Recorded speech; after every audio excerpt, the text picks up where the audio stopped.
What is going on, everybody? How you doing? Welcome to Collecting Profit with Anthony and Michael. How's everybody doing today? Anthony, how are you doing tonight, sir? Man, I'm doing good. Thank you so much for having me again. I'm really excited for yet another one of these. Man, this show is just cooking on by. Man, I can't believe this is our 8th episode already. I know it's freaking ridiculous that we've done this for 2 months. Yeah, I was like, what the heck? I was doing. I'm going.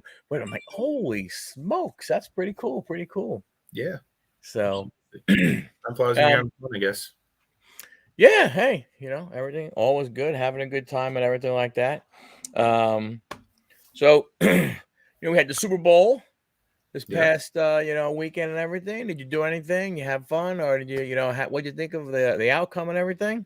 You know what? I picked the Chiefs right, but I completely picked the game wrong. Like, I originally picked the Bengals to win the Super Bowl, so like I really don't have a say in the Super Bowl, but I'm at least glad that my Mahomes cards are going up. Not that I'm that heavily invested. I have like an optic card of his, and it's like about all I have like for my PC, but I'm sure that it probably went up a little bit after he won the game.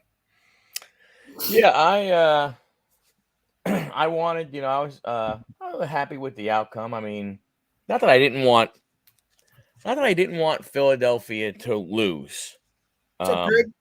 You know what I'm saying? Hey, Greg, how you doing? Not that I wanted, Philadelphia to lose. I didn't want that and everything.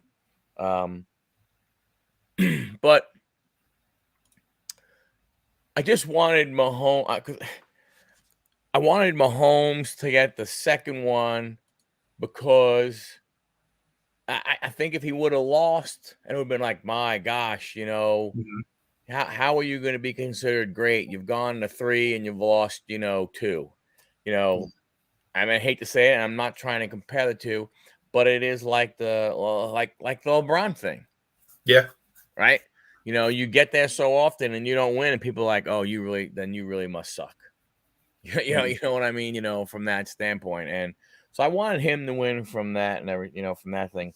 I did realize as I was going through my card generator, I do have this little, I have like a little patch Mahomes from Prestige. Nice. Is that his second or third year? This was 2019. Okay, so that's his third year, I believe. Third year. Yeah. I was thinking of going ahead and getting it, maybe sending it in, getting it graded, and we'll have Mike take a look at it and see what he thinks it'll get. Nice. But you can't go wrong with Mahomes, like especially if he's like right now. Like if you think of, I saw something on Instagram the other day. I wish I would have saved this picture, but it was a side by side of him at age 27, which he is right now, and Tom Brady at age 27. And Mahomes is so far and away more impressive than Tom Brady was at this age. So that right there goes to show that if he can stay healthy and on this trajectory, like he might be like the only guy that has a legitimate chance of going anywhere near Tom Brady. Because the crazy thing, I was talking to Marty about this today. We were at the card shop and he was just like ripping up a storm. Like he had some crazy stuff today, but we were talking about that specifically and in regards to Mahomes and all that stuff. Yeah, no, you're you're right, and I think it's going to be interesting as we go along. His deal, even though it is as big as it is, everybody, when you listen to some of the experts say that it is still a team friendly deal, so that they don't have to necessarily, tear the team apart. And then you look at the other thing. When you really sit down and think about it, they had what? 5 rookies on defense or something like that. Mm-hmm. So those guys were on rookie contracts, so you don't have to pay them at least for another 3 years. Mm-hmm. So like you can get, because normally most of those guys get 4-year deals, right? So you have, you don't have to really do anything, right away with them, so so from that standpoint, it's not like you're having to worry too much. And I mean, obviously they got to keep Kelsey, from that standpoint. But I mean, I don't know. He definitely has that trajectory. Obviously, the league is a little more stacked. Not that it wasn't stacked when Brady was playing. I'm not trying to say that, but Brady, truthfully, more times than not, he really didn't have a hard path to the Super Bowl. When you think about it, right? When he was, because there really wasn't. I mean, there was Pittsburgh, but Baltimore was up and down. You know what I'm saying? Ben. I'd say Pittsburgh was probably the main consistent force during the Brady era, and Yeah, I like mean, because honestly, even like yeah, Brady's dominated and owned the Steelers, which sucks. And sometimes, Jason, when they're not selling, absolutely. yes, most definitely, If I most get like definitely. a good little momentum rolling and cards start to move, then I'm like more motivated to do it more. That's right. And Jason, thanks for stopping by. Craig again, thanks for stopping Appreciate you by. being here. Yeah, but and I think and he had Peyton, but Peyton wasn't one of those guys that never really. I don't know, like he never had a great defense and those types of things. So it's going to be interesting. I think the real interesting piece coming up is the three guys: Lamar, Mm-hmm. Joe Burrow, and Justin Herbert. What are they? Hey, Blaze, how you doing, buddy? Oh, my guy, good to see you, brother. thanks for stopping in. Appreciate it. You know what I'm saying? Because you figure, what are they going to do with their contracts? I think Lamar is going to play hardball. I think he's going to say, hey, look, you had your chance. I saw what Deshaun Watson get. Hey, I'm sorry that that the Cleveland Browns effed it up for everybody else, but this is what it's going to cost you. Lamar needs to like up and leave the Ravens. That would make me very happy because I hate the fact that there are so many good quarterbacks in my division. It's awful. True. It is awful, man. Yeah. And I think I know how you felt having Brady in your division all those years now. Oh, it was bad enough to have him in my conference, but like, I mean, we went from Marino to Brady. It was just, yeah, it was murder. And then we dealt with Jim Kelly, and now we deal with Josh Allen. And it's like, son of a freaking back. But I think the one interesting one to me out of all of them, well, actually, Burrow and Herbert are interesting to me because in the past, those teams don't like to pay anybody. You know what I mean? They don't like to say, yeah, listed 90 cards this week. It's so boring, but I'm just hoping they start rolling. Just started the starter store after 350 listings. Nice. Good luck to you, man. Hopefully it goes Yeah. well. Keep me posted on how it goes. And if you get any cool LeBrons in there, let me know. Yeah, I mean, Jason, I mean, the truth is, once you go ahead, you have the starter store and stuff like that. Look, it's going to take time. Once you get rolling, though, you'll see. Just be consistent, and it'll work. That's one thing that I found. I mean, I've been consistent over the last, week to 10 days. Of really making an effort to list, 15 to 20 cards every single day, and I've seen, not. I'm not talking about sitting here selling 100 cards, but I've seen 3 or 4, 2 or 3, something's been happening all the time and everything. Yeah. Hope Lamar leaves Baltimore too. Big Lamar fan, love his game and his demeanor, and yeah, he can leave the Imagine division. if you can like love him publicly in Pittsburgh. You know what I mean? Because it's like I'm a big Joe Burrow fan, but I wouldn't dare wear that dude's jersey. Like it's bad enough I have a Cleveland team tattooed on my body in Pittsburgh. Like I would never get over like rocking a Joe Burrow jersey, and like Burrow's like literally one of my favorite non-Steelers in the league. Like I just think that dude is so clutch. But yeah, I mean, I would absolutely love for him to go to like any other team except for Baltimore or the Ravens or the Patriots. Yeah. Well, boom, 2K since the first year. Go, That's man. awesome. That's awesome. I have not been that fortunate.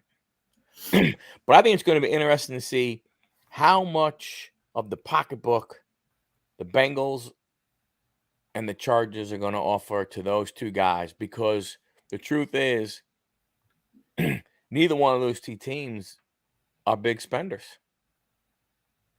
So it's going to be it's going to be, very interesting to see, how much are they going to do, and then, you know, when these quarterbacks look, do they want to be? I mean, let's face it. The truth is, like when you look at what you have right now, do they want to be, you know, Aaron Rodgers, right, and get What's up, Dave? all that, stuff, all that money, but then not be able to pay the other part that's going to actually help you. Because you think about here's the weird thing, and who was it? I think somebody said it. I can't remember. I don't know if it was on ESPN or if it was on the game. No, I'm sorry. I think it was on ESPN after the game. They said, what's amazing about the quarterback position is that it gets all the glory, yet it is the most dependent position in sports. Because no matter how dang good you are, if you don't have those other 10 guys, it don't matter. You know? So it's going to be interesting. Oh, we have a question here. eBay Dave versus has Facebook card groups. I seem to be get just the 99-cent anti-starting price on cards that should be selling for $4 to $5. So is you're that on saying, eBay or is that on the Facebook group? pardon me? Does it specify there if he's getting the 99 cents on Facebook or if that's on eBay? Well, here's the first thing. He says he's getting the 99-cent NT starting price. So that makes me believe he's doing auctions. And number one, I would not do an auction Oh, on on eBay. Okay, cool. Where? Yeah, he just said on eBay. Cool. Yeah. So I would not do an auction on eBay for sports cards. Because because auctions, auctions only work if two people want what you have. Mm-hmm. And a lot of times, depending on what type of card you're doing. So if you're doing, I don't know, pick player A, and you're not doing, let's say, a high end, you're not doing a patch auto, right? Let's say you're just doing, look, take Trevor Lawrence, Prism rookie, or that's not, base rookie, nothing that's super duper special or anything like that. You put it out to 99. If there's a whole bunch of other ones out there listed, you may not get the people fighting for it, because a lot of people may go, you know what? I don't want to wait 5 days, 9 days, 10 days, however long you run your auction for, when you could, when I could buy that card for $1.50, let's say, and I have it in 2 or 3 days. So that's the one thing you got to be careful about with auctions, David, from that standpoint. One thing I noticed too, a lot of the stuff I was working with auction wise, Dave, was right in that $1 to $5 range. I mean, some like maybe even up to 10. And I was like going with the idea that, hey, whenever I buy cards, typically I'll look to see what the guy has and maybe get multi-quantity sales off of that. Not understanding the fact that I'm like looking at like LeBron slabs and like stuff like that, like not like the little $1 cards and stuff like that. I was finding that on most of like my $1 to $5 cards, it would either end with like no bid, or it would like be just like you said, it would be like one bid, maybe like two bids, like not even getting me over like the $1.50 mark. Yep. So one thing that I did, kind of like Michael was saying, I switched from doing like all of my like, if a card's like I'm seeing selling around 99 cents, I just list it $1 or best offer, buy it now. That way, if the person doesn't want to spend the dollar, they can still send me like a best offer for like 75 cents or 50 cents or whatever they think the card's worth. But that way it's always available. And that way I don't have to keep worrying about relisting it every single time it ends without any action or whatever. But like to Michael's point, like if you're listing like Isaac Okoro's like I am or something like that, like I'm an Isaac Okoro fan and I'm not even wanting to buy his cards right now. So like, imagine like other people that are in the same boat as me, like then having to like fight one another over that Isaac Okoro. Yeah. and then having to like be there at like the perfect time to catch it ending too, because most of the time if it's like a cheap card, you're just going to like ending soonest and not necessarily like looking for one and like watching it as it ends. Yep. At least in my opinion, that's what I found just from testing the lower end stuff. But if you have like something higher end, like say you have like a Babe Ruth auto or something that'd be worth sending to like Heritage or Golden or something like that, 100%, those are the cards that you want to do auctions on. But you want to make sure that you put it in front of like the eyes at like the appropriate time. Like something like that, I would consider scheduling it for a specific day of the week, a specific time of day. You know, like I've tend to find Sunday evenings do pretty well. You know, sometimes you can even set up bigger cards towards like the beginning of the month when you know like more people have spendable income, because you know the sad fact of America is a lot of people live in poverty. So, you know, 1st and 15th, they have money, and towards the end of the month, they may not. So, kind of being a little bit more strategic about when you want to actually think about moving something sometimes helps too. Yeah. So we got some people coming in. Scuba Steve. Steve, thanks for popping in, buddy. Appreciate it. Dommy, what is going on? Your buddy, my buddy, everybody's buddy Dom. Yeah, like Jason says, you know, start them at 4 or 5 if that's what you think they would sell for. But I mean, to be honest with you, you know, you have to think from a timing standpoint. What I would do is this, David, when you're looking at selling your cards, when you try and comp them, just take a look and see when you're on your eBay, you go on the left side and you scroll down. See how many are up for auction and see how many are up for buy it now. Because more than likely, you might, you know, I don't know for sure, depending on the card, right? But a lot of times you will get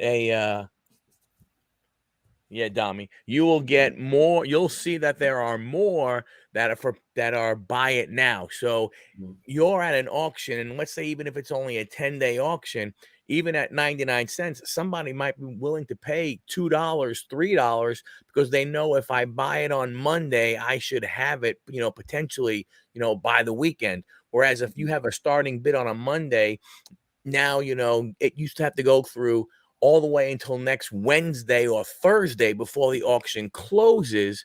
Before then, you can potentially get that card shipped to you. So a lot of it is timing when it comes with the lesser, you know, value stuff and everything.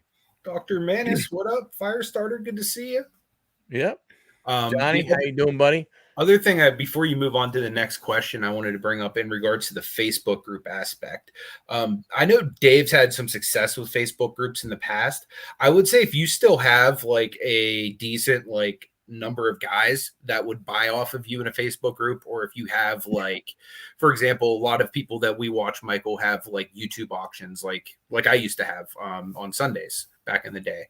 Um, Now, if you have like a built-in audience of people or a built-in like follower base that will like buy cards off of you and they get good deals and you save having to like pay the fees, because a lot of times, if I'm being honest with you, like I'm probably paying close to 20% in eBay fees, because a lot of times I'm paying the extra 5 to 6% to make sure I'm the one who sells the LaMelo Ball base card over the other like 3 million that are on eBay.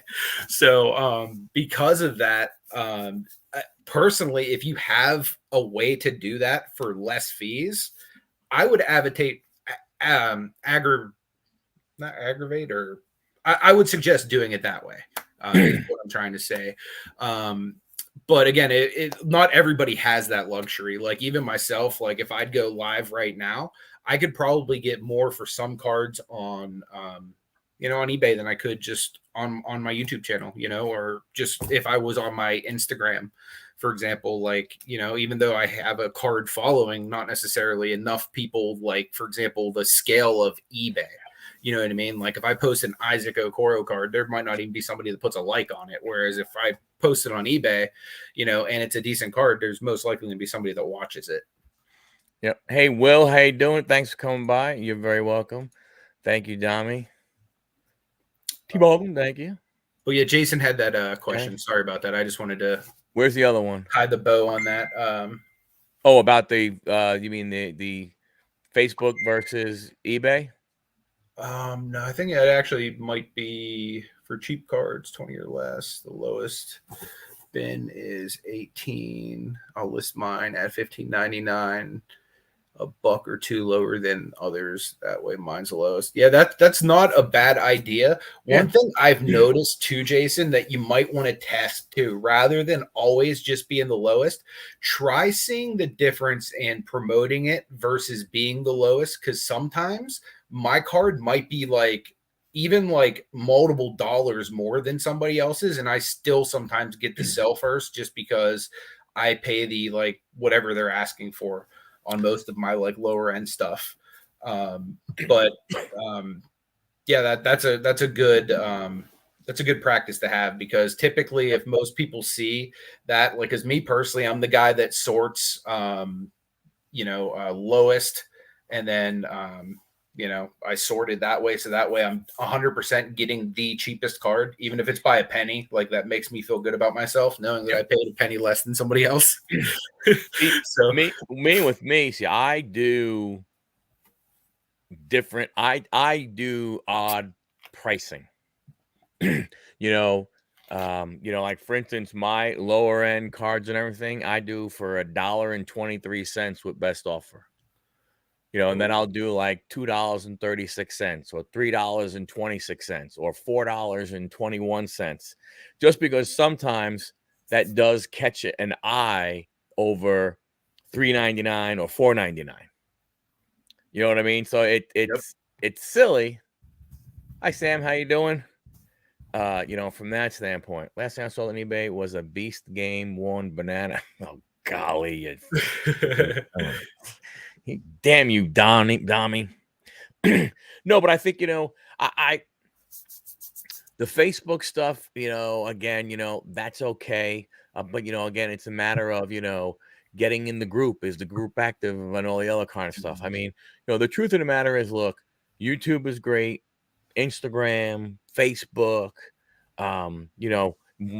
even let's say whatnot per se. A lot of that stuff is good if you have the following. Yeah. There was a guy who complained, is in a Discord. He's like, man, people don't like my cards. No one's buying my stuff. And it's like, well, where are you posting them? Here in Discord. It's like, we only got like 50 members in the Discord. You're marketing to the exact same audience all the time. Yeah. So yeah, it's so it's not that your cards suck. You just have, the audience, you're going to the same audience with the same stuff over and over again. Yeah, no one's gonna go ahead and buy it. From that standpoint. The other thing too is like sometimes get creative and think outside the box. Like, because here's the thing about social media, especially in the sports card space. Like, how many of us that like openly post cards on our Instagram haven't had a million people say, "Hey, join my break XYZ." Like a lot of us just get straight spammed with like Mm-hmm. everybody's card related activity, even if we don't really care about it or want to participate in it. So I think sometimes there's that like little bit of a bias just because there is so much of that activity going on. But I think sometimes if you think outside the box and you'll differentiate yourself a little bit from like everybody and their mom, or at least do something a little bit more unique, or just make it a little bit more exciting, and Yeah. the standard person like myself, like if something catches my eye, like I'm more prone to join the break or to participate in an auction or something like that, as opposed to it just like, oh, another break. Because Yep.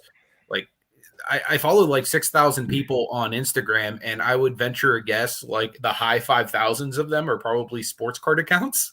Right. Like if you posted a LeBron or a Cleveland Cavalier or any form of Pittsburgh Steeler in the past, like however many years I've been on Instagram, I've probably followed you for it. So now it's like a million of like these random guys that like I don't even know most of them outside of the fact that they have cool cards. Yeah. So really being that there's so many of them, like, and I'm sure it's the same on most of your guys' social media, is like something like really has to make them stand out for me to even like want to click onto their post. Right. Yep. And Jason makes another good point.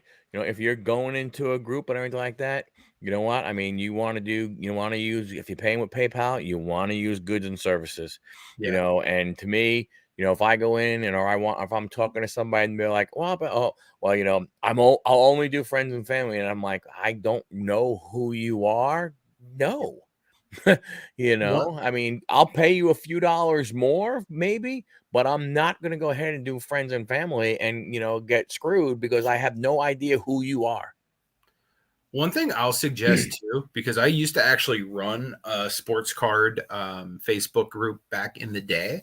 Um, if you ever like are going to make a deal with somebody and like you don't know the person, or even if it sounds too good to be true, or if it even sounds like fishy, typically on each Facebook group, there should be some kind of tab you can click on to tell you who runs the Facebook group, who the admins are, that type of stuff. Or if you're, in the group quite often, you probably see who like the people are kind of running things. I would not hesitate to like DM them if you're getting ready to make a deal with somebody, just to say, hey, have you ever, heard anything about this person's name, XYZ? Mm, You know what I mean? Are they, copacetic to trade with, and then they're either going to say one of two things, like, I have no clue who that person is, that person's good, or, this person is like a red flag that's been targeting people in this group. yep. Because we used to have like one guy, like specifically, that had a fake Patrick Mahomes that was always trying to peddle that stuff in our group. And it was only because like we had so many people that were just, hardcore like card people, that they just knew right off the bat, like, this is like some fake Mahomes type stuff. Yep. So Adrian, how you doing? A League of Our Own. Anthony, that's something we have to figure out a way. We may have to try and do a taped interview with Adrian. that'd be great. She's awesome. I mean, she's a great part of the card community, great part of the hobby and everything. She has a fantastic channel and everything, and we got to figure out how to go ahead. And she works friggin' nights. It's like, come on, Adrian, come on. You should not be working nights. You should, you should be off so you could hang out with us one night. Just kidding. I understand. We're gonna figure it out. We are gonna figure it out. Yeah, we could definitely do a daytime and just like record it and upload But I it. think, with so many options, the truth of the matter is this, if you're going to be selling on eBay, you know, you really have to make sure that you have the listing right. Don't just put, 2020 Patrick Mahomes Panini Prism. You know what I'm saying? Like, do whatever you got to do. Make sure you get, Kansas City Chiefs in there. If it's a silver, whatever, do those types of things so that this way, you know, you're making yourself stand out, I would and like to, also make good freaking pictures. that's Don't huge too. take crap. Don't post. I mean, it's amazing how many like, blurry pictures or, part of a card is cut off because if Yeah. you post a card with, let's say, I don't care if it's just like one of the corners not in the picture. My first thought is, I wonder what's wrong with that corner. Yep. I want to Absolutely. stay away from that. You know what I'm saying? From that standpoint. So there's things you can do. I mean, I just sold, I sold what was it? 2 days ago. Yes, because he won the Super Bowl, but I sold a Patrick Mahomes base like 2020 score. Why did mine sell when there was probably 30 or 40 of listed? Well, a lot of that had to do with, it had all the important information out there, Mhm. and the picture, very was, Thank you. was great also. You Yeah, know what I'm saying? speaking of that, the information you're talking about there, item specifics, all that stuff. How many of you guys, I'd be curious to know, like just in chat, that sell on eBay, how many of you guys just straight up spam your titles? because like me, I try to use every bit of the 80 characters they give me, like to the point where like I will literally like sometimes like for certain people, like I'll put their team, I'll put their city. Like if I can't think of nothing else and it's Tom Brady, I'll put a goat. You know what I mean? Like I just want to fill it with as many different things that could come up in search as possible so that Yep. mine gets pulled to the top. Because that's really what it is as many pieces of your title that get hit by what gets typed in. If yours is like a better match, yours is going to pull to the top unless you're promoting your stuff, then obviously that'll go above that stuff. But naturally, even if you are promoting it, that then gives you two listings. So essentially it'll show your listing, like your natural listing, like even if it's booty cheeks and like it's hard to find, it could still be found, but then the one that you promote will be like up at the top somewhere. So it definitely gives you a lot more of a ability to sell cards, especially if you're not as strong with the SEO side of things, with trying to get like all the proper words and everything in there to make it searchable.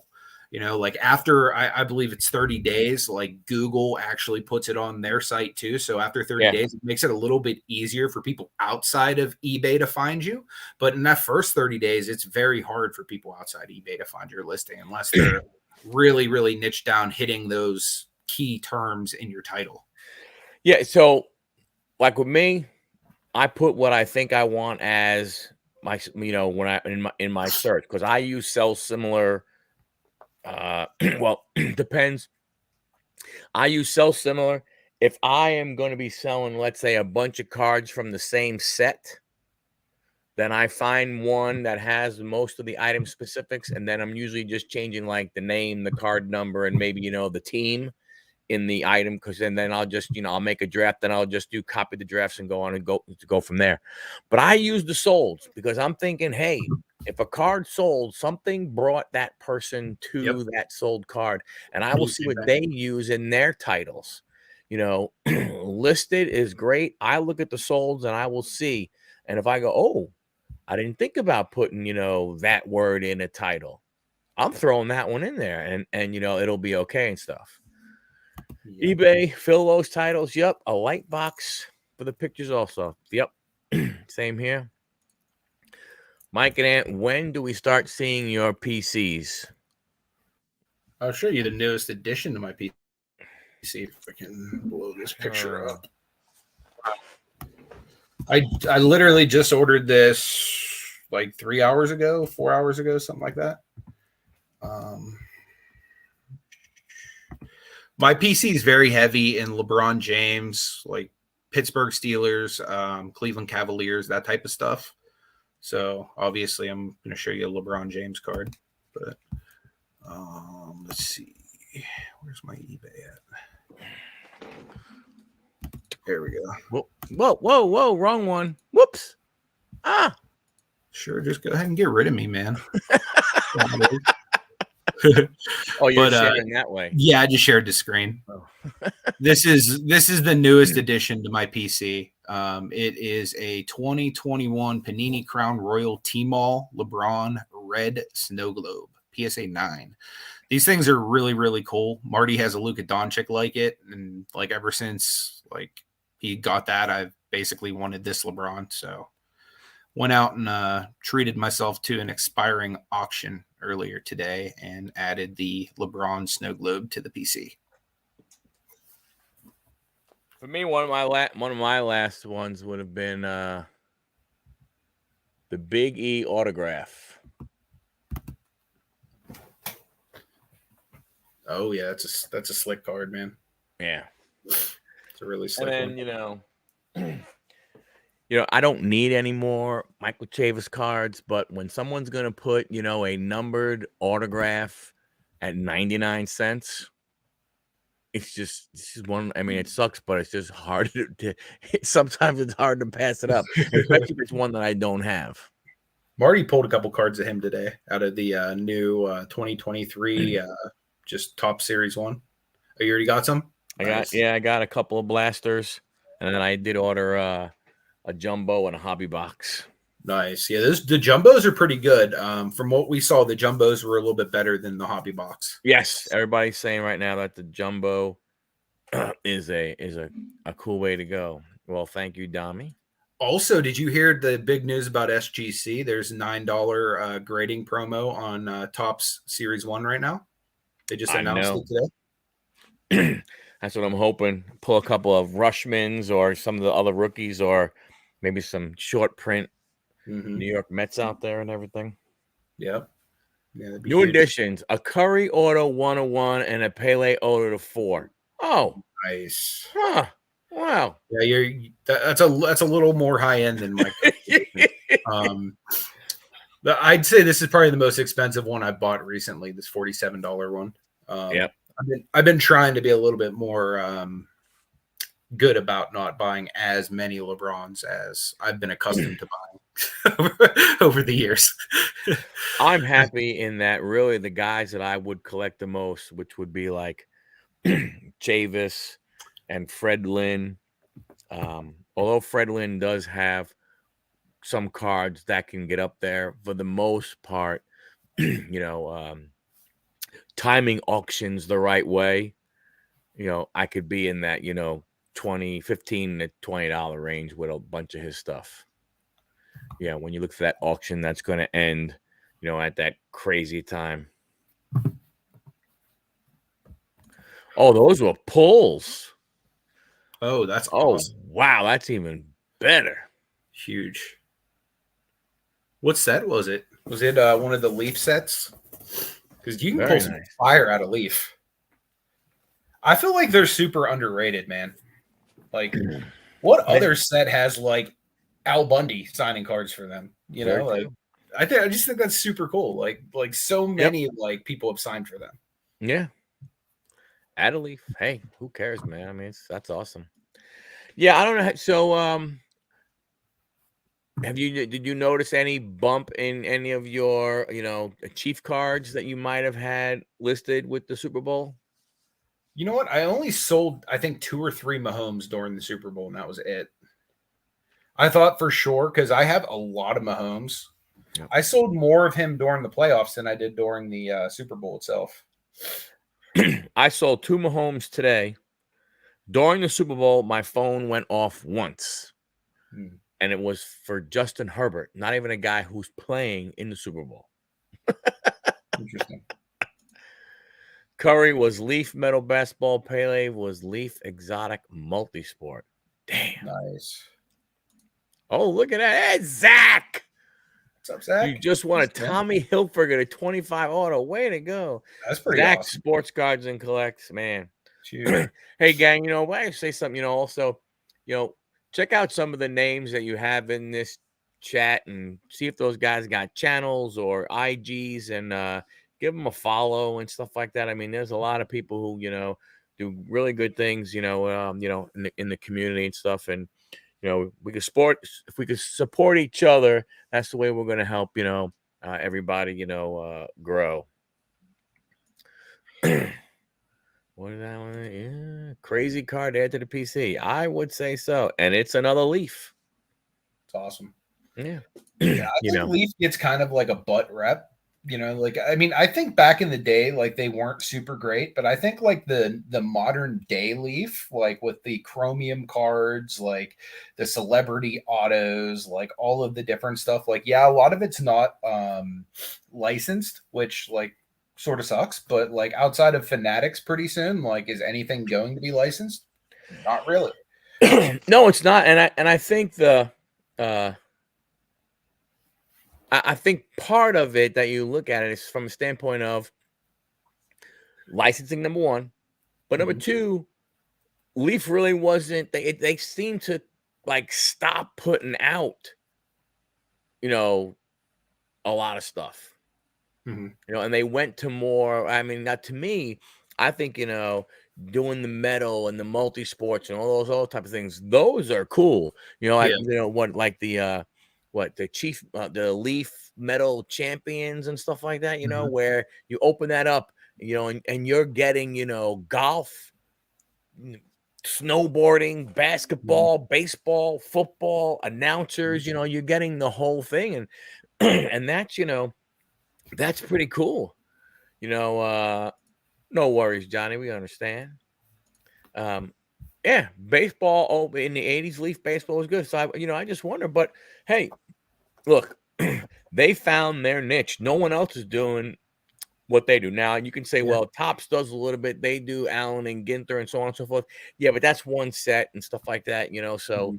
and it's also a completely different looking type card versus the shiny cards that Leaf is doing. The Yep. shiny thing is the one that that people want. Yeah, You I know, think a lot of their sets look wonderful. they do. They do. You know, but yeah, I mean, it's going to be interesting. I saw with the release today, basically, of the Tops 2023, Series 1. I'm sure that's what Marty was ripping the crap out of. That also Donruss came out today. Donruss football. So he ripped Oh. several of those. Spoiler alert: the box promises you autographs, but it does not always deliver. Oh, really? In fact, we saw today more times than not it does not. You got the on average, Oh yeah, he got the under average under average. multiple times at multiple stores. Man, Yeah, he was not lucky today. there Well, there actually, are some technically he people was because he pulled a $3,000 raw card today. Well, technically it was a redemption. in I don't baseball. want to spoil it too much. Yeah, baseball. Nice. And then he pulled like literally like the mammoth of cards from Hoops. Like it, this dude like literally has several horseshoes like just living in his anal cavity right now, and he uses these horseshoes to pull high end cards. My guy Dave's in the house. What's up, man? Good to see Dave, what up, mate? Yeah, but think about it. Look at all the cards you got today. you. Touche. Because it's Harlan, going to what's inevitably get to happening, the buddy? point where he has to deal with base cards. Like if you watch some of the videos, like he'll just be like base, base, base going through like as he's ripping it. Yeah. If as you're opening the pack, you don't get any more excited about the cards than as the pack is opening. That's when you should be like the most excited you're ever going to be about that specific card. Outside of it maybe coming back from PSA 10. Like Right. it's when the pack's opening that you should be the most pumped. That he's just like, no. So yeah, you're probably not wrong. It's probably going to come to a point where his wife's going to be like, get this crap out of the house, and then all of these base cards are going to come live here till I put them on eBay. Well, I think the thing is with Martin, and it's great because he knows he has the Anthony pile, and then he has his pile.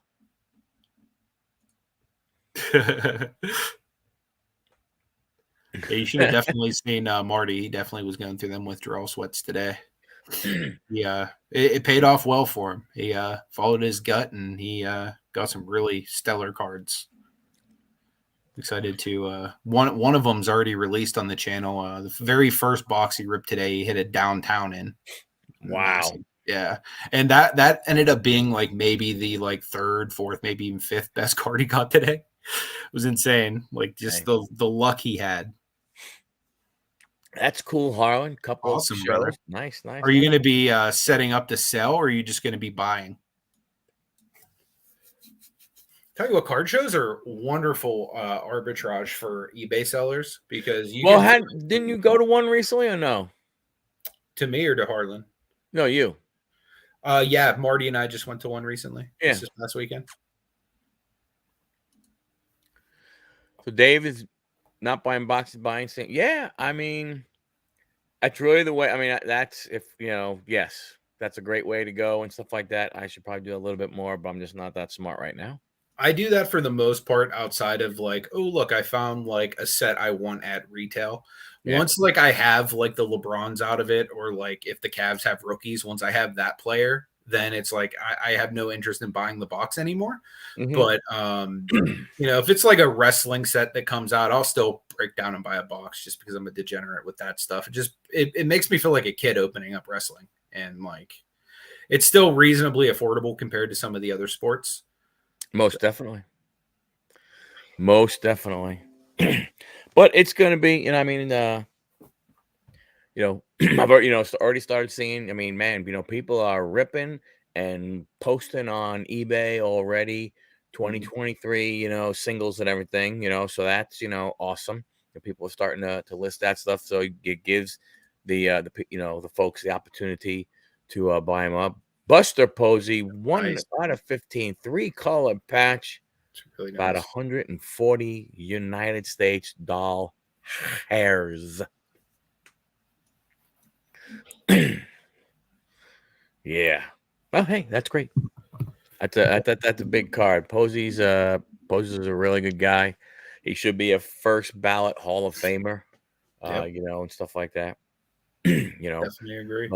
but going back to the the SGC thing, I mean, yeah, and it's funny, you know, somebody posted somewhere on Twitter, "Hey, with SGC doing the $9 for cards, you're gonna send any of your 2022, to them?" And people right away, "Oh hell no, no!"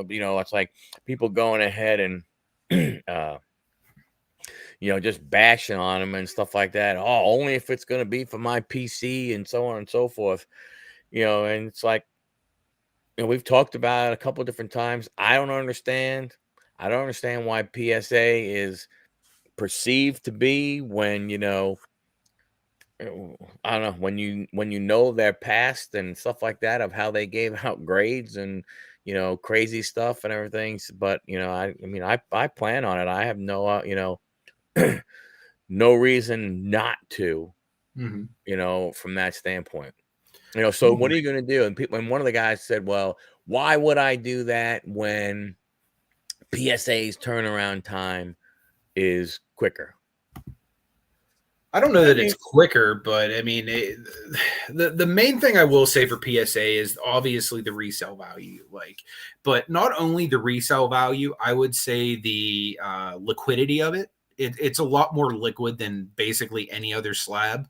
And I've sold like a lot of different other types of slabs. So like now that I'm getting like a steady flow of PSA back, that they're not like taking like years to grade cards. Like it's typically like been anywhere from like a month to like a month and a half turnaround, pillar to post. I have one order that's taken a while. I'm not entirely sure what's up there.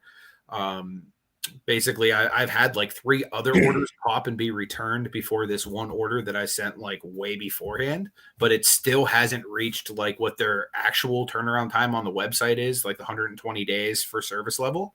So I can't really complain yet. So um, I found that to be kind of weird. Like, has anybody ever sent cards to PSA and had it put on like some kind of a hold? Because that's typically what it says. And when I reached out about it, they basically just said, "Hey, it hasn't been 120 days, so it may just take longer to grade these specific cards." And I was like, I send you like a complete order of LeBrons like every single time, and normally you get like 20 at a time. I sent like 11 in this order, and it's like being held for some reason. yeah. Um, I don't know. I mean, I'm not 100% sure. I don't know. To me, I look at it from a standpoint of, again, first things first, I will never understand why, you know, why it is the way that the value, why, I don't understand why. If a car is a 10, it's like, I understand there's no standard per se, right? Not everybody uses the same guidelines, and that right there, I understand, is part of the issue. Yep.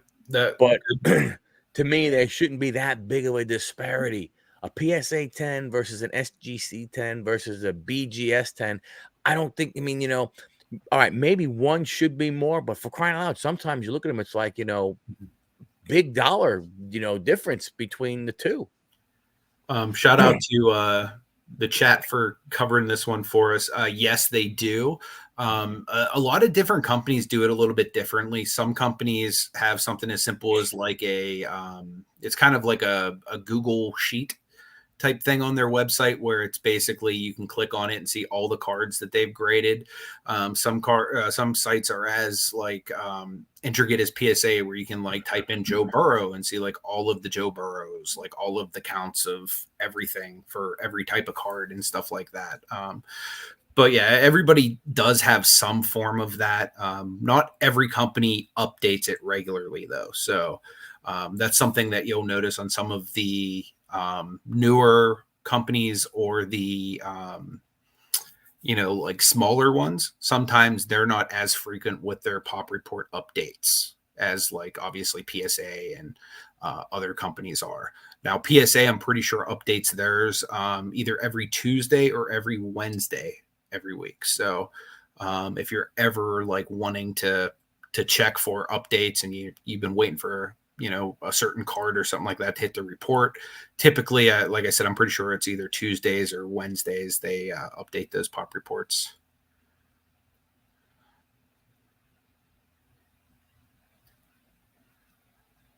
Nice. That's pretty cool. Hires people with graphic designing or printing backgrounds to do the grading. That makes a lot of sense because for example, the graphic designing, like believe it or not, my degree from school's in graphic design. That was like my major. My minor was like marketing, but the reason I say that is one of the big things that they teach you when you go through design school is attention to detail, and like they really drive that home. So when it comes to grading, that's also like another skill that's like very, very good, is attention to detail. So I can see why they would do that and bring in people with the artistic eye, because typically like, designers are supposed to catch things that catch the eye. But yeah, that's a very smart strategy that they're taking there. I don't know if you're going to talk to your buddy there anytime, Dave, but I would love to pick his brain, like in one of these shows, maybe just like to get like an idea of like the Funko Pop space, like as far as how he grades them and stuff like that. I just think that'd be really cool to get some kind of a official explanation of how grading companies grade Funkos, because I don't think, at least I've never seen anything official outside of like what PSA puts on their like grade scale and stuff like that. But I've never seen like anything official, like, hey, this is how we do it, XYZ, like as far as cards, it's like we're looking at the surface, we're looking at the corners, we're looking at the edges, and then we're going to look at the centering and stuff like that. So like what are the parameters that we're being judged on here for a Funko Pop? Like I just think that'd be really fascinating to pick someone's brain that specializes in it. That'd be awesome. Yeah. And again, if it's something he doesn't have availability during this time frame, we'd be happy to meet him on a different day and just record it. Yeah. And upload it. And I think because you think about it from a standpoint of, obviously with Pops, you're definitely doing the box, but you would have to think there has to be some part of the actual pop that needs to be looked at also. I'm wondering though, because like I was looking at PSA's grade scale, and like all the way down to like a 1, it's always talking about like box condition. So like I'm wondering, like, do they even take into account like, I guess because most of these things haven't been opened, because I would imagine if you've opened it and taken it out, you probably aren't going to grade it. Yep. Oh, nice, man.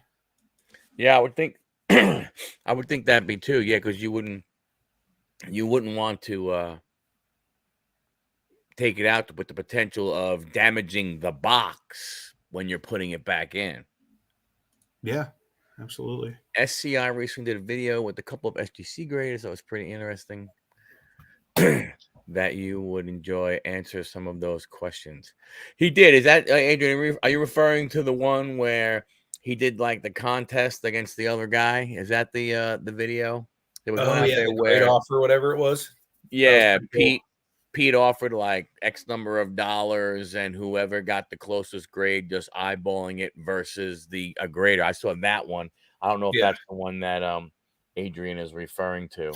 I thought that was really cool because the guy actually gave his like reasoning for grades, you know what I mean? Which like that's the main thing, and most of the main four companies don't do is actually share why cards got what they got, you know what I mean, and stuff like that.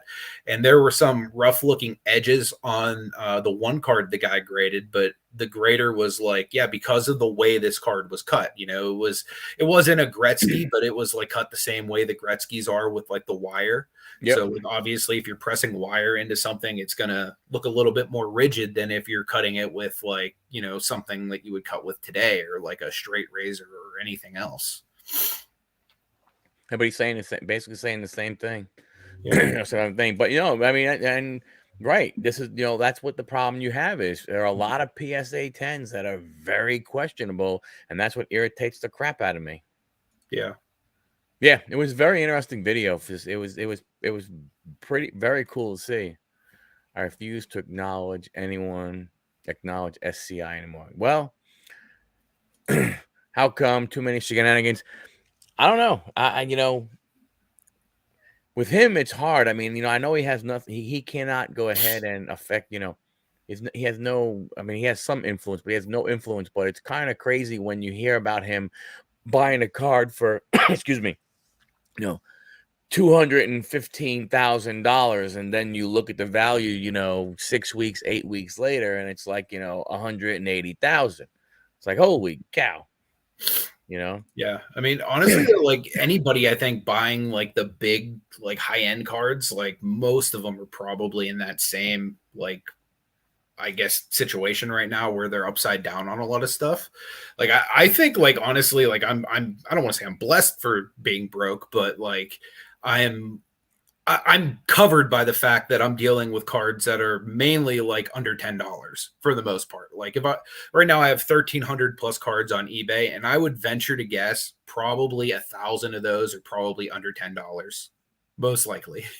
You know what I mean? Yeah. So like the majority of what I deal in is like that low end stuff. Like whereas, even if it would lose 25%, like what's 25% off of, like it goes from being a $10 card to a 750, you know what I mean? Like it's Yeah. not going to crush me, Correct. Yeah, I mean, I'll put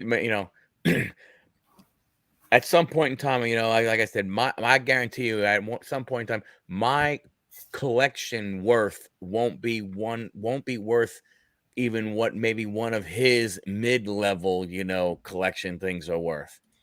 for But I sure. agree right there, Adrian, It's all about scale, you know what I mean? Like Yeah. he plays in a different pool than we do. You know what I mean? But one thing I will say about Jeff, like as somebody that's met him at shows, he's the nicest guy in person. Like I don't know, Oh yeah. much about like any of the stuff like on like YouTube or anything, but like just from like a personal like interaction, he's been a nice guy.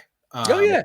But No, as far as like any of like the tips, investment advice, like I think a lot of people have been like wrong on stuff, you know what I mean, since the pandemic and stuff. But hey, when you think Will Greer is going to be a veteran investor than Kyler Murray, not that well, Murray is that much great of an investment, but but I think Adrian, I do the same thing. I watch him from enjoyment because I know that I'll see cards that I won't be able to afford. It's that simple. Touche, Dave. Touche. I'm sure he was quite nice in public. But yeah, I mean, I guess I could say this. I don't know him on like a personal level. Like I know Michael. Like me and Michael hung out at his house. We had dinner. We watched wrestling. Like I've never had that kind of an experience. Like I've had public interactions where he's been like a very nice guy, and stuff like that. But I guess one of the main reasons I can't talk crap on the Will Greer thing is because while he was buying Will Greer, I was buying into a ton of breaks to get Sekou Demboya cards. So I didn't do any better, unfortunately. Well, that's because like the Garlands of the world and like the Cavaliers, but I would have bought them even if they were the next Anthony Bennett. So I guess that doesn't really count. Yeah. I think I don't know. I to me, the guys like that, no matter who they are, whether it's him whether it's Daps, whether it's, all those Mojo, whether it's all those guys, let's face it, the truth of the matter is, I don't know how much of the hobby is a hobby to them, or if the hobby is what is the what do I want to say? The the piece that gets them to make the YouTube income, right? That they found that they like the hobby, but the truth of the matter is that they're doing it more, and they consistently go to all these things because of the money side that they're getting between YouTube and all these different things. I mean, a lot of these guys, they'll say, "Hey, I go to the shows and I raid the dollar boxes, and then I start these. I have a big following on Whatnot, so I put these for $1." And what we've seen and what has been said over and over again, cards sell for a lot more on Whatnot for people that have a big following, because a lot of people want to say, I bought X from this person here. Yeah. Right. And stuff like that. Makes sense.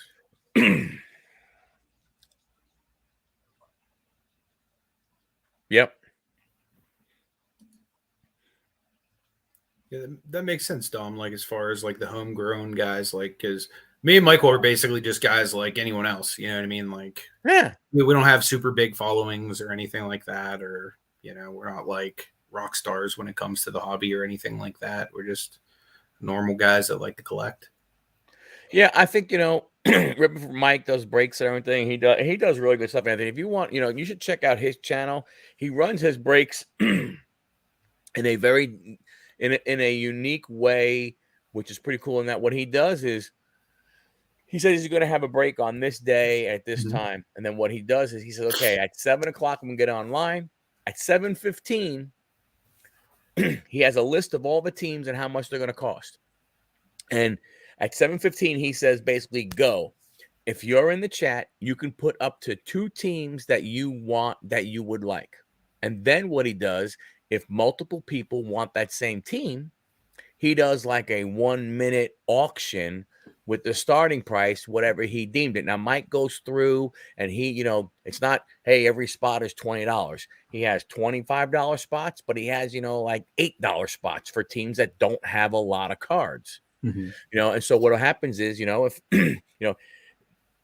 you could go first round and say, hey, first round is, I want the Pittsburgh Pirates. Nobody else wants the Pittsburgh Pirates, and he had the Pittsburgh Pirates at $12. You get him for $12. And then he stops that first round after a certain amount of time. Then he opens up the second round, does the same thing. And then usually after the second round, if there are still teams available, it's first come, first serve. And what he also does is he takes $4 off every team you buy after your first team. Nice. So if you buy Pittsburgh for $12 and you buy the Rockies for $8, Rockies are only going to cost you $4. Nice. So he, and he makes it, he makes it worth it for you to, for you to be there. That's awesome. Yep. It is no longer a hobby. You got that right. I did that with Phil's pulls. It's amazing what people will put in a dollar box. Yeah. And it's funny you say that, Harl, that's one of the things, and especially the bigger YouTubers, or the people that own the show, like Card Collector 2.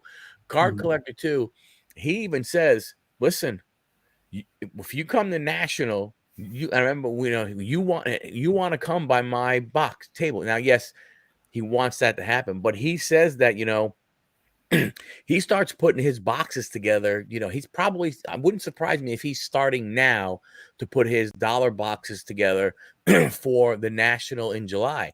And he said, look, once I put them together, they're closed. They go to the side. I don't have time, to go through them. So let's just say all of a sudden there's another guy, I don't know, pick a basketball player who you wouldn't think would go nuts, and all of a sudden he goes nuts and his value goes up. Cam Thomas right now. Yeah. If they're in his, I can't tell you how many Cam Thomas cards Marty gave me for free. just because he wasn't a big name player, and he's been blowing up since Kyrie got traded. Yep. Yeah. Yeah, I mean, Oh Gary yeah. V, I think, was just on interview on Sports Cards Live, Jeremy Lee's channel recently. I think he said something to the effect where he kind of lays low more so in cards because he got accused a lot of pumping and dumping. Again, I don't know what side of which camp anyone's on when it comes to Gary V, pump and dump, all that type of stuff. I mean, he claims that he doesn't sell the cards that he's like, I guess, pumped or whatever, but um, um, Yep. She does. She does a great yeah. thing. Yeah, so Adrian, just so you know, Dom's not sucking up. But you're right. And that's why, she is. She does a great job with her channel and everything, and authentic. Oh, and the truth is, I mean, at the end of the day, to come hang out, talk about, pieces of cardboard with some ink on them, and stuff like that and everything, and fancy schmancy designs, and maybe, somebody's cut up, worn, jersey if you're lucky. Why Speaking not of have cut up fun? worn Why not jerseys, why not just have fun? have you seen these videos that people have been posting to YouTube where they're actually cutting open Panini relics? And typically on the back of the jersey swatch should have the player's name. And they're finding a lot of those jersey swatches aren't even like related to the actual player that the card's of. No, I didn't see that. Yeah, I've been I want to say Dan the Card Man might have reported on that if I'm not mistaken. Um, I'm sure Dave might have seen that video if it was Dan because he watches Dan as well. Yeah, you're right, Harlan. I mean, there are people you go because you know that they don't really rifle through their stuff. They're not pulling out all the good stuff, and you get awesome deals and everything. Well, thank you, Dom. Much appreciated. No, it's not. I mean, when I started this, I never thought about turning it into a business. I'm not saying that I don't sell cards and stuff like that. I do, but I'm really selling them so that I can go ahead and go buy another box to rip open. you know, I'm not selling them to do, a lot of other, different things and stuff like that. I mean, that's, anything that comes in, goes right back, you Selling it know. to support your habit. Yeah. I'm a degenerate. That's how I get all my LeBrons. I got to keep going, man. All right. Half the break is done. Way to go, Johnny. Nice. But I mean, John's another guy who runs really good breaks, great value. And prices are, are very, very good, very, very competitive. They're right there. You're not gonna, not breaking your bank and everything. I mean, um, and like I said, it's all good. It all comes back, Steve, and so I'll tell you, Anthony, Oh, that's cool. there's a guy you like the different type stuff. Oh yeah. That's a guy that you should go ahead and check out his channel. He does a lot of that stuff. Like all of a sudden, like Happy Days cards or Laverne. I mean, just like all kinds of different stuff and everything. He does a lot of cool stuff there. I love that kind of stuff. I'm always the guy that goes to the Comic Cons and like buys up all like the random like wax of like all the Power Rangers, Ninja Turtles, like whatever Yep. kind of weird like off the wall stuff they have. I'm trying to get. Yep. Yeah. Oh wow. Cracking rolls. They switch them to their on their kicks. Looks like the Partridge Family showing off. Yeah, Dan cracked one. Yeah, but I mean, I shared there's an Instagram that I shared with Anthony. It's right here. I'm gonna throw it. I'm gonna throw it in the chat.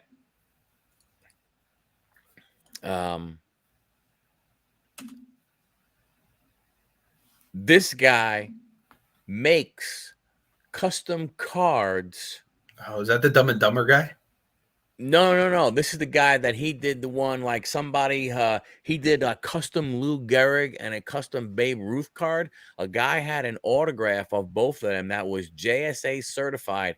He actually cut the paper and made, cards Oh and yeah, I did everything. see that. I did Yeah, see that. he did That's pretty one that cool. was all right, Dave. Thank you, sir. Thanks for Hey, hanging take out. it Much easy, brother. appreciated. Appreciate you being here. Like Um, he did one for a guy who had, I guess, that guy had 3 dogs, and I don't know if he took parts of their collar or something like that, and made a triple relic out of that. that It's was cool. yeah, it's pretty interesting stuff and everything, Look, this and was the Dumb and Dumber one. Here, let me share my screen. I love this one. This is what you sent me the other day. so there's a lot of there's a lot of stuff out there, and like you said, it's I love amazing this some of the card. It's like the frilliness from their oh suits. That's yeah. so cool. Yep. So he does, and he makes the custom cards, for you. Hmm. It's like I was telling Mike, I said, Mike, if you had one of your old, little league jerseys from when you were playing, I'm like, think about it. You could take a cool picture of yourself, and then you could make a spellbound Yep, using that jersey and create your own little, spellbound that would with be the last, really cool. yeah. I think that would be very, very cool. you know, that's crazy. Yeah, but this guy has some really unique stuff on He his. has a lot of unique stuff, man. A Here's lot. just some of the different cards. Yeah. But look at the Kevin Durant he made right here. A one of Yep. one out of Kevin Durant. Yep.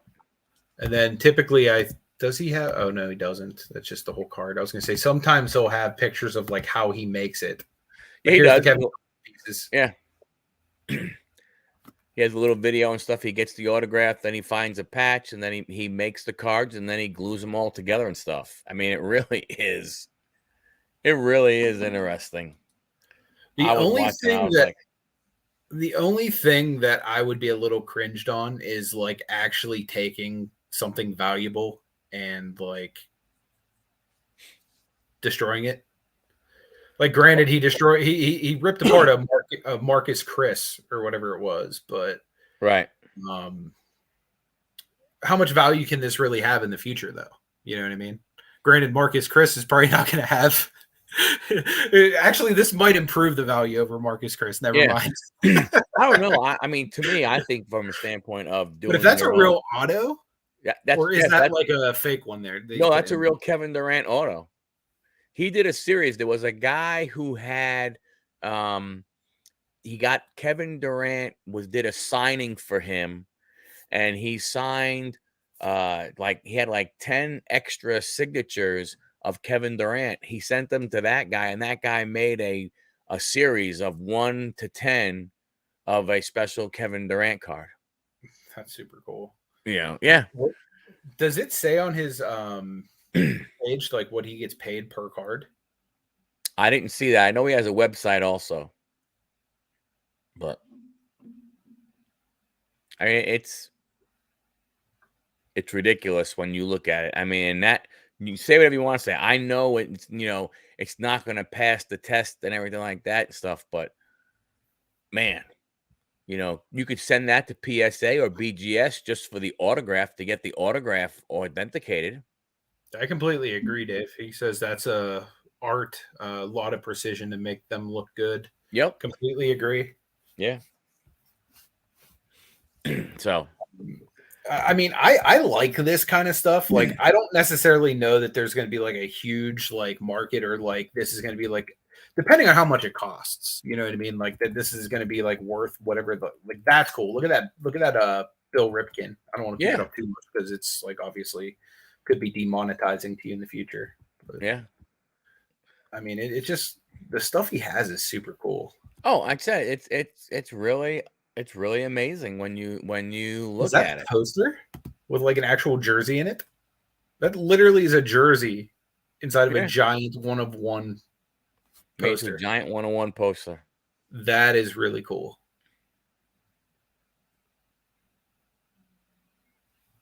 See, like, Yeah, so I mean, check them out. It's very very interesting. Very I very love interesting. when people take stuff like this that they're like passionate about and like somehow monetize it. You know what I mean? There's another guy out there who makes light boxes out of iconic cards. Well, look at that, a graded Coca-Cola cap. It's the Yeah. first time I've ever seen one of those. But yeah, but there's a guy, he takes like, the iconic cards. Yeah, I would think they probably can't be cheap. Yeah, I would imagine, especially if it's real autographs he's using, it'd have to be like pretty expensive, I'd imagine. Yeah, I mean it's a real autograph. you know, Look at that Pittsburgh Steeler one. Yeah, I know. That's what caught my eye. It's 100% what caught my eye. I need to get off him because I'm going to literally be stuck in this on this guy's IG, like not even paying attention to what we're supposed to be doing But on it the just show. goes to show you, I mean, when you look at the hobby and stuff, and there are people that will do that type of stuff. They'll make that custom stuff. Yep. Again, would you see that guy set up at a show? I don't know. All right, Was it the show we just went to, Culture Collision, where there was a table of somebody that had all custom cards? yeah, there was Pretty sure it was. actually. Yeah. Yeah, there was when we Kinda were cool. there, there was somebody who had that, where they made their own thing and stuff like that. And you see that a Theirs lot. were I like mean, 3D or something yep, almost, weren't they? It was yeah, pretty cool looking. yep. You see that all the time. I mean, but I don't know. I mean, it's all like I said, to me, to each their own. Collect what you want to collect. Mhm. Logo, no logo, branded, no branded. Whoever makes the card, makes the card. And then again, depends. Are you a collector or you're an investor? If you're an investor, then your mindset is going to be different than if you are a plain old, collector. Mhm. I mean, I don't really look at a card and go, wow, if I buy this today, this card can be worth X in the future. I just never, and I don't know if that's because when I started in the hobby, that's really more what it was. We never thought, I mean, I would tell you in all seriousness, I don't know really when I started thinking about the actual value of cards. To me, it was just, when we moved from New York down to Georgia and everything, and I got those boxes of cards and they moved them in and stuff, and I was finding a place to put them, and I was looking through them. I was back, in the late 70s, the early 80s, and the 90s. You know what I'm saying? Mhm. It was back to them when I was looking at cards going, holy cow. Man, I haven't seen these cards in so long. I remember these cards. This was so flipping great and everything. But I didn't look at it and go, holy crap. Here is player X's rookie card from 1990, of, whatever, Topps football. Wow, this is worth X number of dollars. I just never looked at it that way. Yep. You know? I used to as a kid just because like I grew up in like the 90s and it was like the Beckett era, I like to Mhm. call it, where it's like the hobby was hot, just like I don't want to say like the pandemic, but it was super hot like when I was a It kid was. for the most part. But I think of like probably you growing up a generation before me, like not even like a full generation, but like you grew up in the era where you probably collected for over a decade before you even thought that, hey, I should start putting these in sleeves or top loaders or X, Y, or Z, just because they weren't commonly used back in like the 70s or even like the early part of the 80s, even. The next time you're down in this area and we get to hang out, I will show you the mid 70s binder I have of all the Hall of Famers, and you'll be Mhm. going, oh my gosh, that corner. Oh my God, look at that. Oh, that egg. Yeah. Oh, because you're right. Mhm. We never thought that way.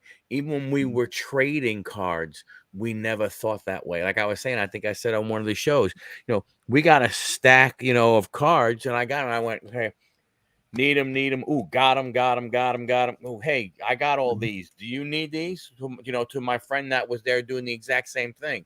Yep. Oh, no, I need these three. Okay, cool. Let me see what you got. Oh, I need these three. Okay, cool. Hey, you have these three. You have these three.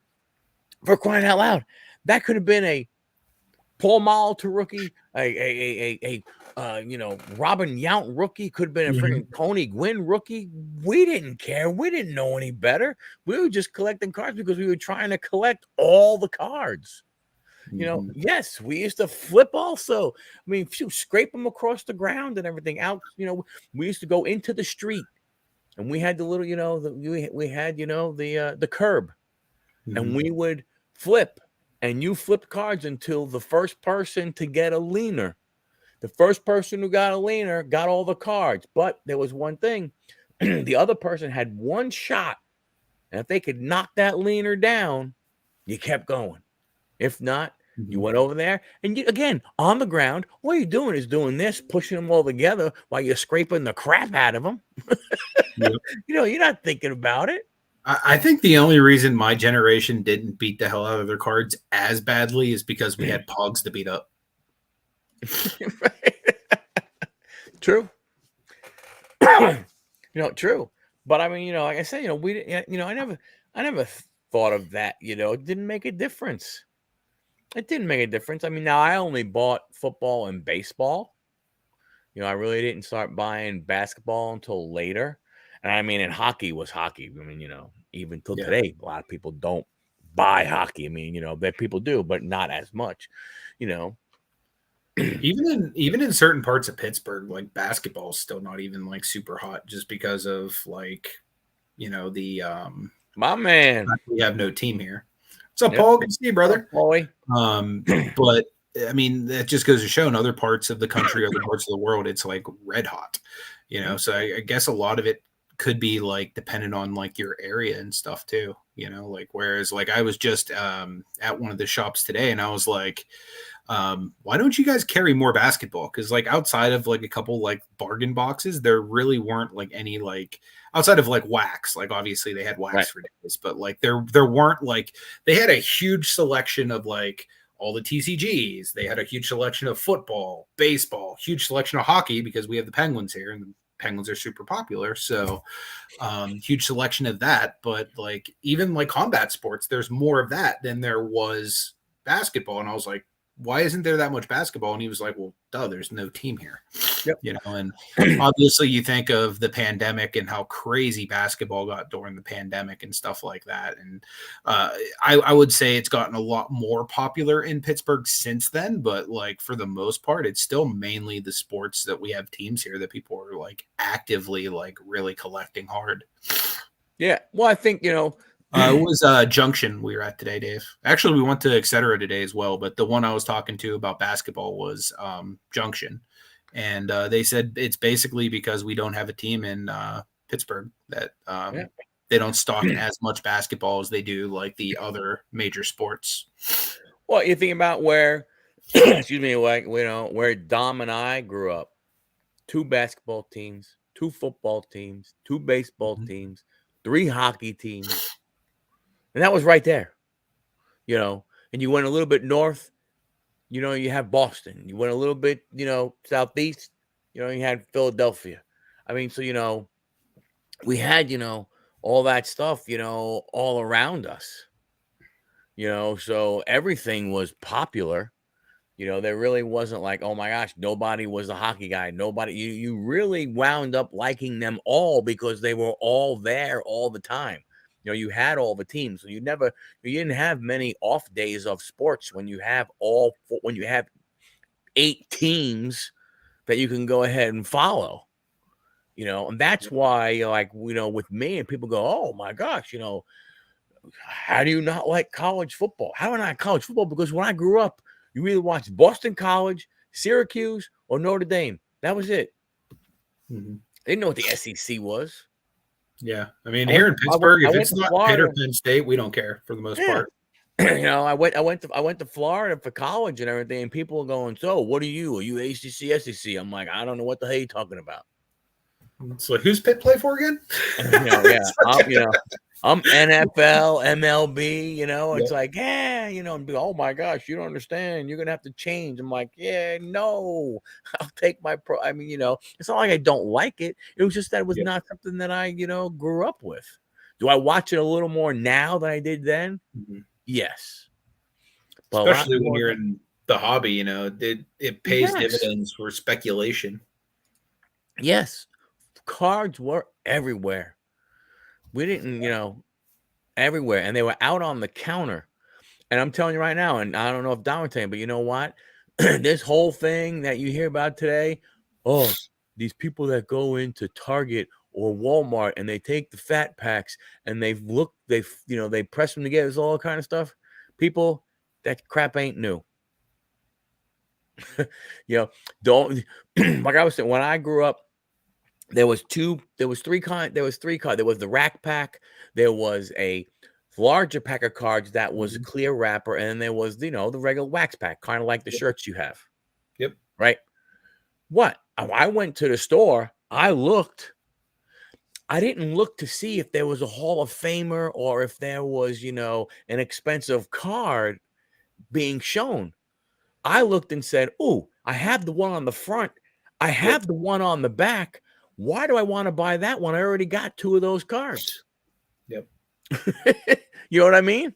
So There it was was it was along those lines, and you did the same thing with the rack packs. Oh, who gives a crap that there's, a Robin Yount or an Alan Trammell or a Paul Molitor rookie card? I don't care. I have that card already, but I don't have those. I don't have the three in that rack pack. I'm taking that rack pack. What's up, Adam? What's up, Red Dirt Picker? Yeah, and to speak to that Red rack Dirt Pick, pack, what's up? I know Marty found just like a couple years ago an entire box of rack packs that like literally almost every one of them showed a Ken Griffey Jr. And I can imagine like most people were like, yeah, you know what? I already have the junior, so let me go with X, Y, or Z to try to complete my entire set. Whereas like Exactly. today, the average collector is going to be like, let me just buy up every Griffey Jr. because I can just sell him over and over and over again, or just stack him as an investment. Whereas Yep. like back in the day, it was like more people valued having the complete set than, several duplicates of the same card. Yep. Yeah, you're 100% correct. So I mean, again, it boils down to that uh hobby, Mhm. versus investing and stuff like that, and the way times have changed. Well, crap, you saw when we went to the Culture Collision show. How many would look? I don't know the age. But how many that we see these freaking kids that look like maybe they were 10 to 12 years old carrying Zion cases with slabbed cards going, yeah, well, I got this one over here. I might part with it for, 750. It comps at about 800. It's like you're freaking 12 years old. Get the hell out of here. You little Yeah, son of man. a bitch. I'll tell you what, man. There's some like little kids at the card shows that are rolling better than I am, man. Heck Like, yeah. I mean, God bless them, man. Like man, like I know me and Marty used to hit up a lot of like flea markets and like card like shops and stuff growing up. I couldn't even fathom being in the shoes of some of these kids today, just like walking around with these briefcases full of just like $1,000 slabs. It's insane. I know. It's Like I absolutely don't know if my ridiculous. whole collection cost $1,000 as a kid. Oh, it is absolutely ridiculous. you know. But that's a sign of the times, Yeah. and the only thing that scares me, Anthony, with that is are they enjoying it as a hobby? Is it a hobby to them, or is it more of a business to them, or an investment type thing? Mhm. Well, and that's the thing too, is if you get into this hobby as like, hey, this is a means to make money or this is a means to enrich myself in the future, like if something happens to where you don't make money like you had anticipated flipping cards or you don't, pick a good investment, you know what I mean? Like you could be buying Seiko instead of Ja, you know what I mean? Like a Yep. lot of people did that. I bought a lot of Sekou back in the day. You know what I mean? Like, there's a lot of players that if you pick the wrong one, you're stuck with a card that's not very valuable. You Well, know, I mean, hey, modern one. Look at Zion versus Ja. How many people bought yeah, Zion's out the wazoo? a lot. And you don't know. I mean, luckily for him, he's still young, Yeah, but He's a couple more seasons. Excuse me. He's a couple more seasons away from where if he can't stay on the court, people are going to be like, man, I ain't going to invest because you know what? I don't know what's going to happen. Yeah. Yeah, I was kind of a hybrid of that too, Adam. Growing up in like the Beckett era of the '90s, that was kind of like my heyday of collecting. Yep. I would have to say probably like '89 was probably like my first year cracking packs because I remember like Marty's favorite player was Griffey Jr. You know what I mean? He and I were like friends growing all the way back to like early childhood. So like, he and I cracking packs or doing whatever, heading to the, flea markets or whatever, chasing after all the different rookie cards and stuff like that. What are your thoughts on being in the new junk wax era? So much production. Yeah. I mean, honestly, we kind of are. I mean, I think a lot of people were calling it like the junk slab era. But yeah, I mean, we're overproducing stuff to the moon at the moment. You know what I mean? Like that Griffey Jr. Card we were talking about was one of the most mass produced cards that now Zion is like leapfrogged. And I would imagine with Panini and some of the other places losing their licensing, they may just say the hell with it and just keep printing until the wheels fall off their presses. I wouldn't be shocked with, but I've like really outside of like certain cards, like and obviously bigger cards like that I can't afford like the parallels and stuff in yet. Like I've had to stick the base on some of those type of things, like the Mahomes market right now. I'm still rolling in the base. You know what I mean? I'm not rocking those silver Mahomes yet, and the autographs and such. But for the most part, I'm trying to get as many short printed cards as possible. Outside of guys that are going to always be valuable. Like the way I look at LeBron James is I'm hoping he's going to follow a similar trajectory as Jordan's prices are, because whether or not like guys my age or Michael's age think he's the GOAT, kids my nephew's age think he's the GOAT because like their only recollection of Michael Jordan, if they're an NBA fan, they know of him or they know he's the guy that owns the Hornets or they know he's the guy that was in the first Space Jam movie. So to like my nephews, LeBron James is going to be the GOAT. So like I'm hoping by the time my nephews are like my age, like we see kind of like they realize they're wrong. Jordan stuff went through, like kind of LeBron's will go through that kind of stuff. Well, they realize they're wrong. Honestly, though, like, do you think they will? Because like, how many people like, that are like older, like like say like your dad's generation that would have been like no one's better than Bill Russell. Exactly. You know what I mean? And because like they're going to say, you know what? Explain to me how a full career of Jordan might still say he's no Kareem or he's no Bill Russell. Yeah. People are going to say, how are you the GOAT when you still have more fingers that don't have rings when Bill Russell ran out of fingers? Mm-hmm. So I get it. Now, so here's my thought process on this. Exactly, Dave. The new junk wax, the new junk era with so much production.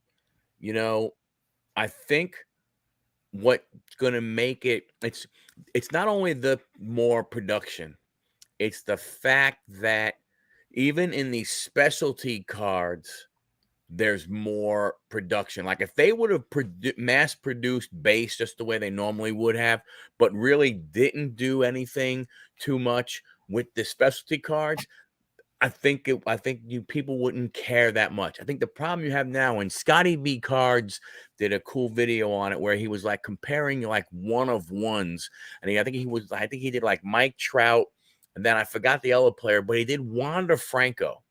Mm-hmm. Wander Franco has over 200 one-of-one cards. That's crazy. So I mean, right there, where you're looking at, that's why what surprises me, and I'm not really people go vintage, and a lot of people think, oh, vintage is only, 50s and 60s, 70s and 80s, that's still vintage. But that's what gets me from a standpoint of is that how, when you take some of the greats of the game that played back then, and when you take, let's say, someone like Walter Payton, who only had one rookie card. One.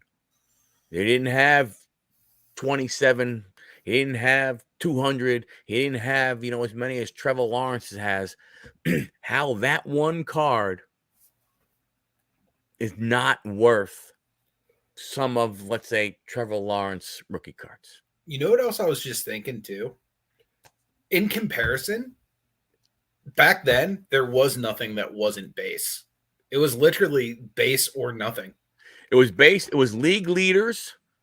Every now and again, they'd mix in an all-star card, but there wasn't a But specialty even card. that's like a base insert, right? Right. Like it's It was not really, like a it was league parallel leaders. or It was like Nolan Ryan and Tom Seaver because they were no the relics, strikeout no leaders. autos, like No autographs. not even really die cuts or anything till what, the 90s? Like 90s is really when like parallels started to become a thing with like refractors and different stuff like that, I would imagine. I could be wrong though. I mean, but I would imagine that was more so the 90s, where that stuff became more of a. No, you're right. You're right. I mean, from that standpoint, but that's the thing. Like I said, that's the thing that confuses me sometimes. Like I was saying, like when we were at the Nationals and they were doing a live break and somebody pulled the Herbert rookie auto NFL shield and people were already offering that person $250,000 for that card. Yeah, it's A insane. rookie patch auto of Justin Herbert for $250,000. Right then and there, people were trying to buy it. I think a lot of things that kind of get people into trouble in the modern market, like especially people that haven't collected specifically like all the way through, like for example, like collecting in like the 90s to collecting now is like it's drastically different because there's so many different parallels, and especially if you were like an 80s or a 70s collector, like we talked about, where there really weren't parallels and stuff like that, like because you could be collecting like base prism cards right now or X, Y, and Z, like thinking, hey, that's like the main card, because you think of, hey, what's like the main Ken Griffey Jr.? Okay, it's the upper deck or whatever. You know what I mean? Like, because you can still narrow it down to like the main set, with the like most, I guess, popular card of it in that set, but not even thinking that there's like a gajillion of that base card printed. So unless you have like a silver or like a short print, a numbered card, a relic, an auto, something like that, it's really, not going to be like super, super valuable long term. Now, if you have the right player, like a Mahomes score rookie card is still pretty valuable. And score is like one of the more low end sets you can buy. So it's going to be player dependent, but for the most part, like whenever I look through, my friendly neighborhood bargain box and I see, the Gary Paytons and Sean Kemps and Kevin Garnett's and Tim Duncan's and Allen Iverson and before the pandemic and his untimely death, Kobe Bryant in bargain boxes, like these are all like all-time great players that could be had for pretty much $1. Yeah. And I think when you're looking at it, I think Dom is right now, it really was more of the Billy Ripken one, or it was the error card, the Juan Gonzalez reverse print, the Frank Thomas no name. It was those types of, cards that were the card to go ahead and get, man. You got to go ahead and get this card, brother. Oh, man, that's the one you're looking for. Or like he said, the first, the bow with the pads or the U.S. flag, or the Deion Sanders running with what was the one? I think is he Braves to Falcons or Falcons to Brave, card and everything like that. Those are the ones, but there was no all this other crap, man. You didn't have all of it. Correct. So. Yeah, and that can get really confusing, especially if like you came from like the old school collecting world and now you're in this like modern collecting world where it's like everything looks so cool compared to the way cards used to look. You know what I mean? And then if you fall on what you knew, it's not going to get you by in the modern collecting world, because now like most people are going to want to see things slabbed, if nothing else. And really to get full, benefit out of a lot of cards, you almost have to get them slabbed nowadays. 1981 Flair had more errors than not. Yes, it did. Sorry, I was having a coughing fit. So I don't know. It's one of those things where I mean, the hobby evolves each time.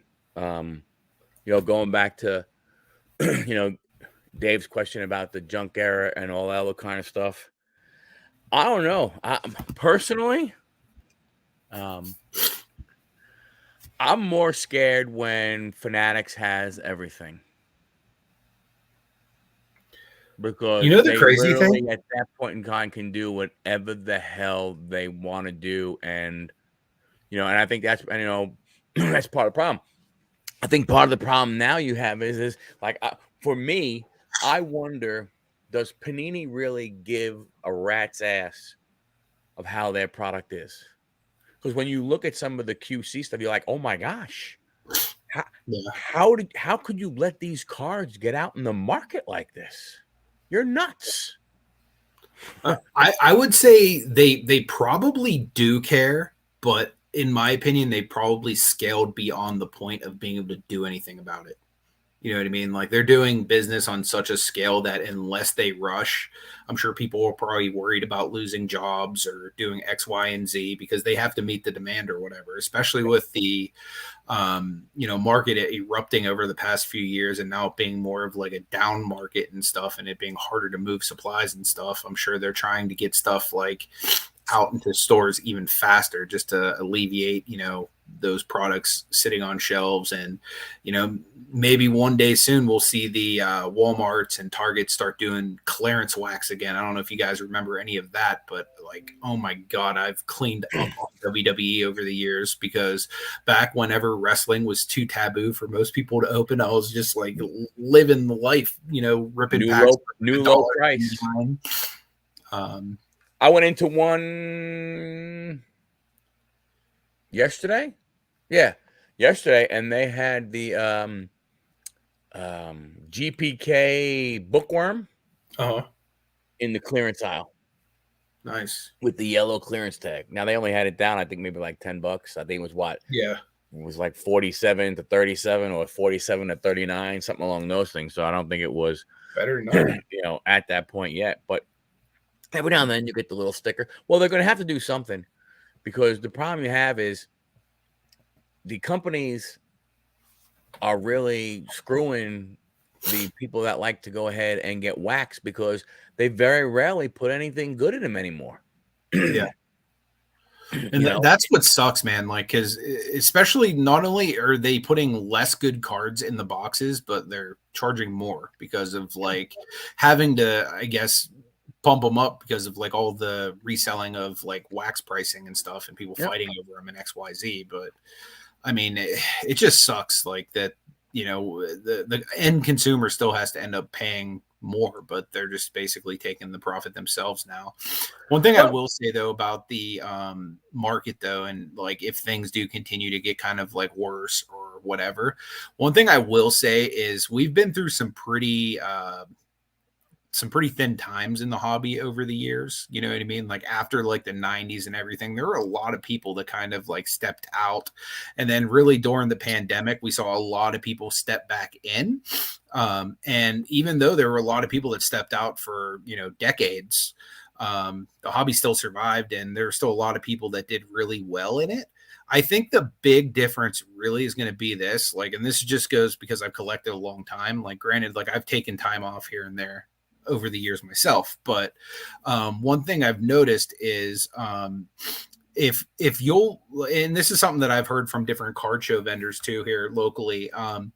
Basically, like the newer stuff, the modern stuff, you basically use to kind of flip up into like the cards you want for your PC that are like more long term. You know what I mean? Like, so rather than me collecting a million Okoros, if I collect a million LeBrons and I use the Okoros while he's hot to fund the LeBrons, you know what I mean? Eventually, one day, I'm not going to be stuck with a bunch of Gary Paytons. I'll have a bunch of Steph Currys. You know what I mean?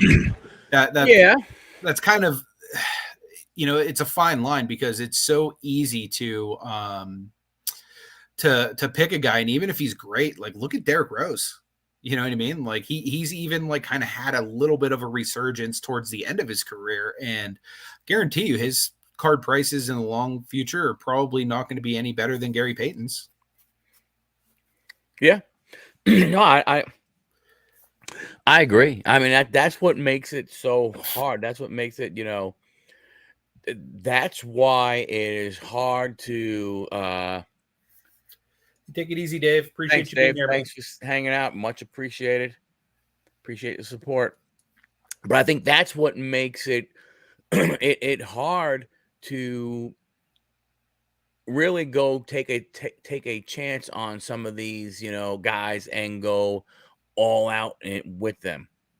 Like you said, cast a wider net rather than a shallow, but but deep one. I think, because I think you just don't know. I mean, everybody's jumping on Ken Thomas, and there's gonna be a lot of people who are probably sitting there, and they went out there and they started buying up every single one of his cards that they could find for that $2, $3, $4, $2, $3, $4, boom, boom. Well, that's great.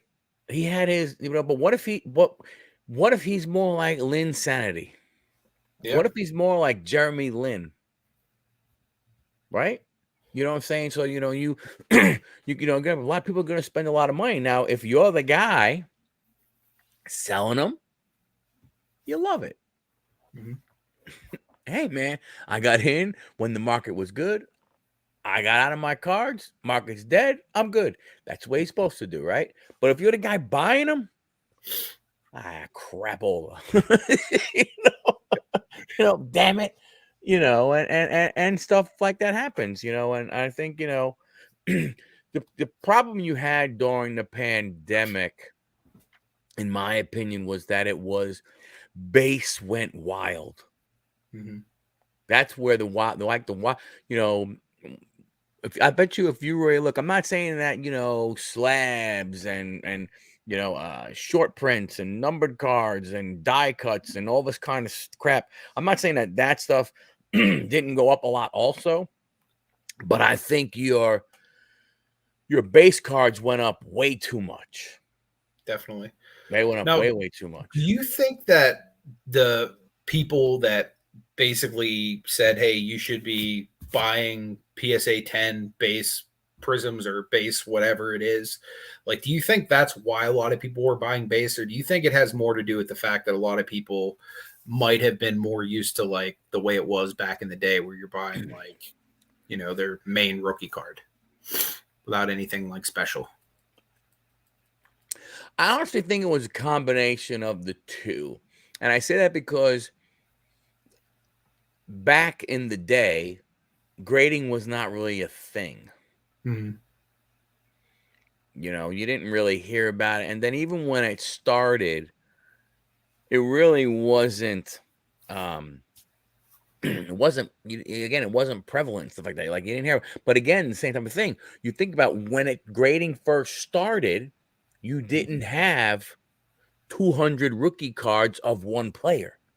At that point, even still, so if you take Ken Griffey, you had Upper Deck, then you had a Topps rookie. Those were the two. Then you probably had Score, you might have had Donruss, you might have Leaf. Flair, maybe. Yeah. But then, who knows? Then maybe, I don't know, Post Serial had a rookie Ken Griffey card in it, stuff like, that type of stuff. Right. But you didn't have 269 rookie cards. Correct.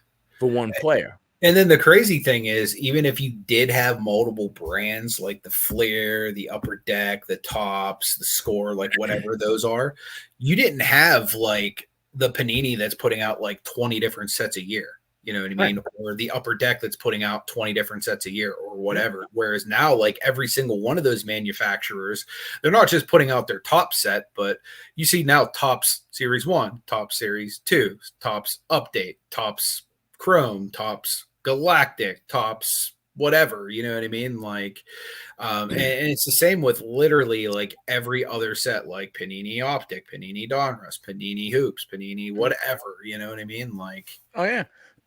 Well, yeah, I mean, like you said, like Topps, and then you figure that, then they throw the Allen and Ginter, and they throw the Fire. And then, like you said, they did Cosmic, and they did this, they did that. And all of a sudden, it's one of the reasons why what I'm going to be really, really curious to see is how prices are on some of these rookies that are getting big bucks today. Because the truth of the matter is it's easier today to get a rookie card of, let's say, Trevor Lawrence than it might have been 30 years ago, 40 years ago for a player in that era, because there's so many of them. Because you could go buy, Chronicles and you get the rookie cards in there. You know what I'm saying? Like, you know what I'm saying? So it's like, yeah, hey, because of what they've done with the specialty cards, and then they have the base cards. I mean, you think about it. You just said you could buy a Score Mahomes rookie base card for how much? About? I don't even know what they go for now. I mean, they were dead Are cheap. they Like, are they in the hundreds? Oh, I would imagine. Yeah. I'll look one up right now. But I think, Are we looking at a raw one, or are we looking at graded? No, a raw Mahomes Score rookie card. Let's see.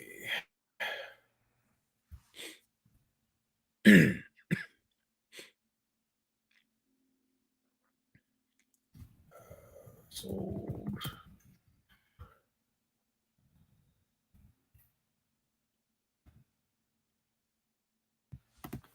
So the NFL draft parallel's been selling in $20 and $30 for a raw copy.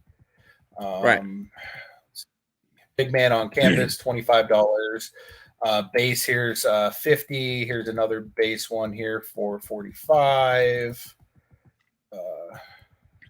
Base one for 40. So that's what I'm saying. So if you could today buy that card, what's it gonna go? If you're buying that card, if you're buying it for $50 today, if you're buying that card for $50 today, it basically doubles in price in a 9.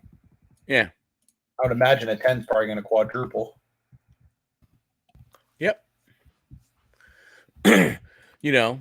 But even still, so in 10, 15 years from now, it's $150. That's going to be cheap. It's still going to be cheap. But then you can say, hey, I own a Patrick Mahomes rookie card. Yeah. Different than if, for certain iconic cards, and that's going to be in really good condition. Mm-hmm. But you want to buy a Walter Payton rookie card for $150 and everything, you're getting some probably rounded corners, some edge wear, right? Because you're not going to get you're not going to pay $150 for a raw Walter Payton card that can grade out as a 9 or a 10. You want to know what I think the floor for Mahomes is going to be right now? Keep in mind, he's 27 years old. He's still super young in quarterback years. Floor, Eli Manning, Ben Roethlisberger, because he's already done as much in his career as both of those two guys have.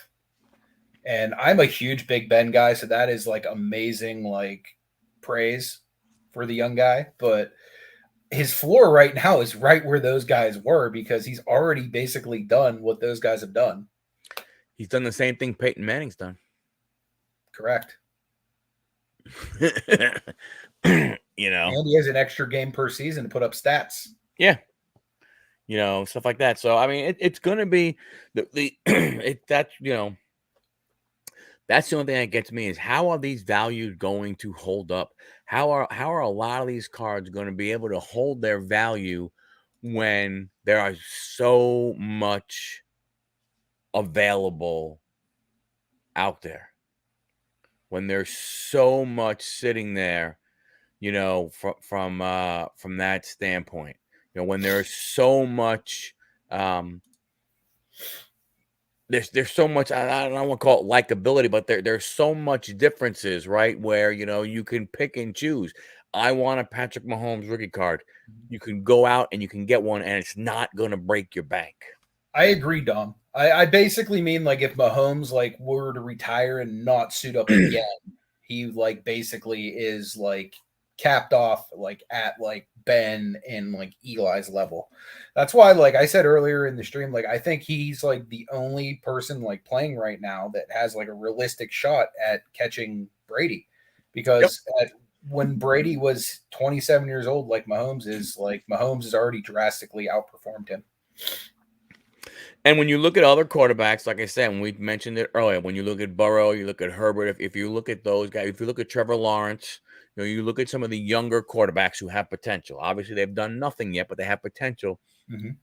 A lot for them is going to be what are they going to want their wallet to look like? And if they say, hey, I need to reset the quarterback market, that's awesome. But then expect to lose a lot of really good players. You know what I'm saying? If you're Joe Burrow and you're like, hey, nope, sorry, man. If the going rate is 50 million and I've done what I've done and I deserve 50 million, he better go to his teammate Jamar Chase and go, hey, it was nice having you while we could, but I'm sorry that you're not going to be here, because that's what's going to happen. Yeah. It's going to have to happen because they can't pay him. Well, I mean, like speaking of that, I mean, that's pretty much what happened in Kansas City this past year with like them having to basically part ways with Tyreek Hill. And a lot of people thought that loss plus like a lot of these other losses they had, they wouldn't be competitive. And one of the quotes that I think it was even Mahomes, it might have been Kelsey that said this, but in the year that we were supposed to be rebuilding, we're the champions. Yeah. You know what I mean? And like when you have a guy like Mahomes, like I even going into it, like I everybody that asked me who I thought was going to win, I basically said the Chiefs just because of Mahomes. Like I was like, the Eagles are the better team. Yep. Like, on paper, like they're the better team, but they don't have Patrick Mahomes. That's literally the only reason I was picking Chiefs. And like the Chiefs had to like literally fight back to even be in that game. But again, they have Patrick Mahomes. Like how can you go against Mahomes? That's like going against Tom Brady. It's yeah, not a very good bet. And I tell you, the only other time I heard a coach say that was Gino Auriemma, and when his team was doing well, and he had Diana Taurasi, and he was like, "What makes you think that you're gonna go ahead and win?" He said, "We have Diana, and they don't." Yeah. Yeah, Rodgers is a great example. Give me the money. Give me the money. Give me the money. Hey, bye, Devontae. Hey, have fun in Vegas. Yeah. I'd love to go ahead and have you, but I don't think he's going to be having fun now the car's I got to get my 60 million. Well, I guess it depends on who they bring in to be the next quarterback. I don't know why you would let Derek Carr go. What has he not done? I mean, or what has he failed so much? If we didn't have Pickett, I would be like clamoring for Derek Carr. Oh yeah. Heck yeah. Yeah, Rodgers is the prime example, But yeah, I mean, exactly. I mean, like that's what I'm saying. I'm like, what did he do? There was somebody else and I'm telling you right now, I am happy as all hell that he went ahead and said, and he friggin' said to the Raiders, screw you. I ain't moving my trade date. I'm not moving my bonus date, and I'm not waiving my no trade clause. So do what you got to do. Yeah. And he basically gave not Al, he gave whatever the Davis is, whatever Stephen Davis or whatever his name is. He basically gave him, the double single finger salute as he walked out the door. Oh wait, so you're telling me to go home during the season, and then you want me to help you? Yeah, nah, ain't happening. Not on my worst day. But it's going to be interesting. It's going to be it's crazy, and I don't know. The sports is just it's amazing. I said earlier, you just never know with these guys. You never know what's going to happen with them. It's too easy for them to go ahead and be high on one day and then look up Brock Purdy. Yep. Great example. Guys, card. I mean, you think about that game right there, the difference of him getting hurt versus the difference of him leading his team to victory, what that did for the price of his cards. Yeah. That in no way deserved to be where they were. Especially when friggin' Panini did him bad by cutting off his friggin' one leg. He couldn't even get a full body card. Yeah, that's crazy. Poor guy. Ah, well. You think that he's going to be the guy there next year? Do you think they're going to go back to Lance? I don't know if he can with his arm. Because he blew it, he had to get, I believe, unless I read it wrong, I believe he was getting Tommy John surgery. Who's that, Lance? No, Purdy. Purdy? I mean, I think Lance is still going to be a heck of a player. I think they got some talent in him. His injury, I don't think, is one that should take off too much of what he was able to do because of his age. If he was a little older, you can go, well, you're going to lose some mobility, so on and so forth. But at 23, 24 years old, he should. Really, Adam, only 6 months? Wow, I thought it would be longer with his injury. Heck, anything's possible now. Anything is possible. I don't know. I guess you bring them both in, you let them fight it out. But it's another one of those things from a standpoint of, what does it do for from your franchise's perspective of Purdy? You have 3 more years before you have to go ahead and pay him. Lance, you have 2 years. In 2 years, you have to decide whether or not you want to, accept the 5th-year option and then potentially, sign him. It's like the Bears. The Bears have the same type of choice. People go, "Oh, the Bears don't have any kind of choice." No, the Bears do have a choice. They have to think if there's a what do you call it? If there is a quarterback that they think long term is either equal to Justin Fields or even better, why wouldn't you take him and reset the clock on your quarterback's salary? Yeah, I mean, at the very least, it's an extra 2 years. It's a big difference. You bring him in, draft a rookie in now, you have 4 more years. You only he's gonna go Fields is going into year 3. So you pretty much only have 2 years before you have to decide what you want to do. Yeah. Again, it's not popular thinking, and it's not, normal thinking about it, but it is something that is wow, hey, we might be able to get a good haul for this guy. Will you get a massive haul? Probably not, because he's shown enough flashes to where I think you could get a decent haul for him. Yeah, I think so too. And you reset your quarterback salary. Now, the only thing I would say that they wouldn't do it for is if they feel like they're like within like a window to compete, like by adding like a piece here or there, you know what I mean? And they might miss the window if they reset the like timer. Now, if they don't think that they're within that window already, then it makes sense to just kind of blow it up and start over. Yeah. I don't know. It's interesting stuff, man. It's all I don't know. It's kind of crazy when you look at it, the NFL season, but I don't care. I mean, basketball is going to be interesting to see what happens as we go down the end there. With Luka and Kyrie, can they blend and can they work together and stuff? And from that standpoint, and then hey, you got pitchers and you got catchers. Spring training is starting.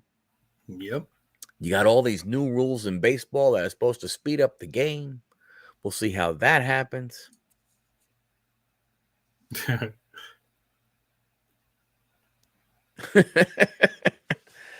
Yeah. That's another one, when you look at it from a standpoint, when, we've talked about a couple times like prospecting and all that kind of stuff of, Mhm. who do you think, who do you not think, so on and so forth. But like, here's a great example. Yeah, there's going to be a lot of it. There's going to be a lot of people who are getting this and are ripping it. And if you truly want to, recoup any of your investment, you rip it. And depending on what time you rip it, if you rip it in the morning or the early afternoon, you're snapping photos and you're getting them Mhm. son of a guns up the same day. If you Yep. rip it at midnight, then you figure out a way to get them up the next day. Because if you look, there's a bunch of 2023 selling already, Yep. Absolutely. and you're going And to you'll get sell those. premiums. Like if you look at the like hoops, even like when that comes out, like LaMelo Ball base hoops used to go for like $30+. You know Oh, what I mean? yeah. And it's like now, like, are you even getting $30 on a 10? Yeah. So it's like there's such a premium when a set first drops that you're not going to get again on it unless you get something short printed and you get a really good grade and hope that it doesn't you know become less popular of a set. Well, that's where you have to take advantage of the base. That's where you sell your base rookies and all that kind of stuff, right? That's where Yep. you put Adelaide Rushman, out there. That's where you put, if you get Gunnar Henderson, you throw him out there. When you look at Riley Green, when you look at those guys. Now, if you are if you're a third PC of yours, obviously you don't. But if you're not, you go ahead. If you can get if you get a couple of them out of a blast and everything, yeah, you won't make the money back. But if you could sell Adelaide for $5, you can sell Gunner for $5 and a couple other, guys that are, I don't know, one of those gold cards of a not great name player for $5. Well, all of a sudden you got $15. You paid 25 for it. Well, hey, you had a nice $10 rip and had some fun, and you got some PC cards. Yeah. You know, and the rest, you do what you want to do. You build a set, or you just throw them out there because you never know. There's somebody out there who loves player blah, and they're going to buy that player. They want to make sure they don't want to open up the boxes, and they see it for $1.50 free shipping. They go, "Thank you very much. I will take that card." Mm-hmm. You know, Absolutely.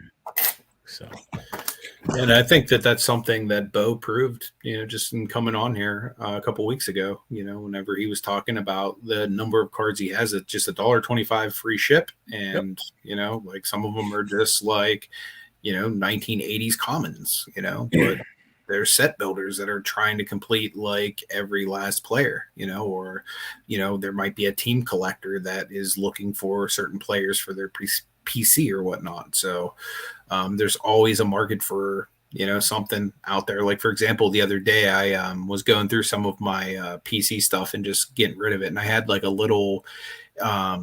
It wasn't like a card, but it was like the size of like maybe a postcard of like it was an autograph I had gotten from a Comic-Con. I went and Jason David Frank, the Green Ranger, who just like passed away. His daughter was there with him at a Comic-Con, so she was signing autographs too. Now, I'm a big Jason David Frank fan, so I didn't want to get rid of my Jason David Frank autograph, but I don't really care about his daughter. So I listed the other day her autograph for $15, and it like literally sold like within like maybe a half hour of having it on eBay. And there was a market for it. And it was like Yep. I didn't really find valuable. It was like I got it because it was like, oh, cool, another free autograph with his autograph. Cool, I'll go ahead and do that. And Yeah. it's been literally sitting here for the better part of like 3 years, and somebody just paid me $15 for it. Yep. And it's like she's not even like famous. It's just like his daughter.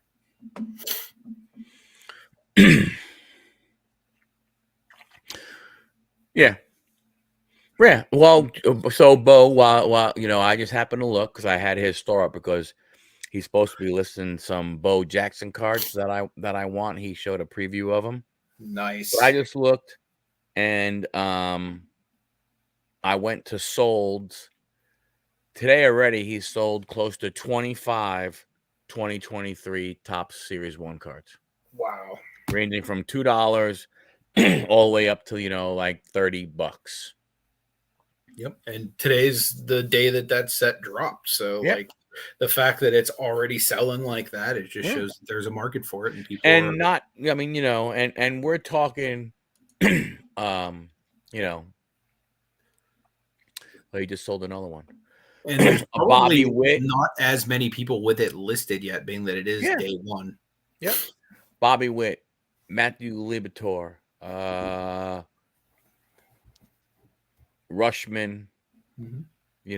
I mean, and some of them are, colored, or some of them are, tops 88. But Yeah. Josh Jung, Hmm. tops 88, retro 88. I mean, Ricky Henderson. Again, not saying that these are, holy cow, these are, crappy nobody cards or anything. But I'm just saying, I mean, you're talking about, nothing. Don Mattingly. You're not talking about, and these are all $2, $5, 350, 350, Yeah. 250, 350. So it's not like it's, all big, massive, massive Mhm. dollar cards.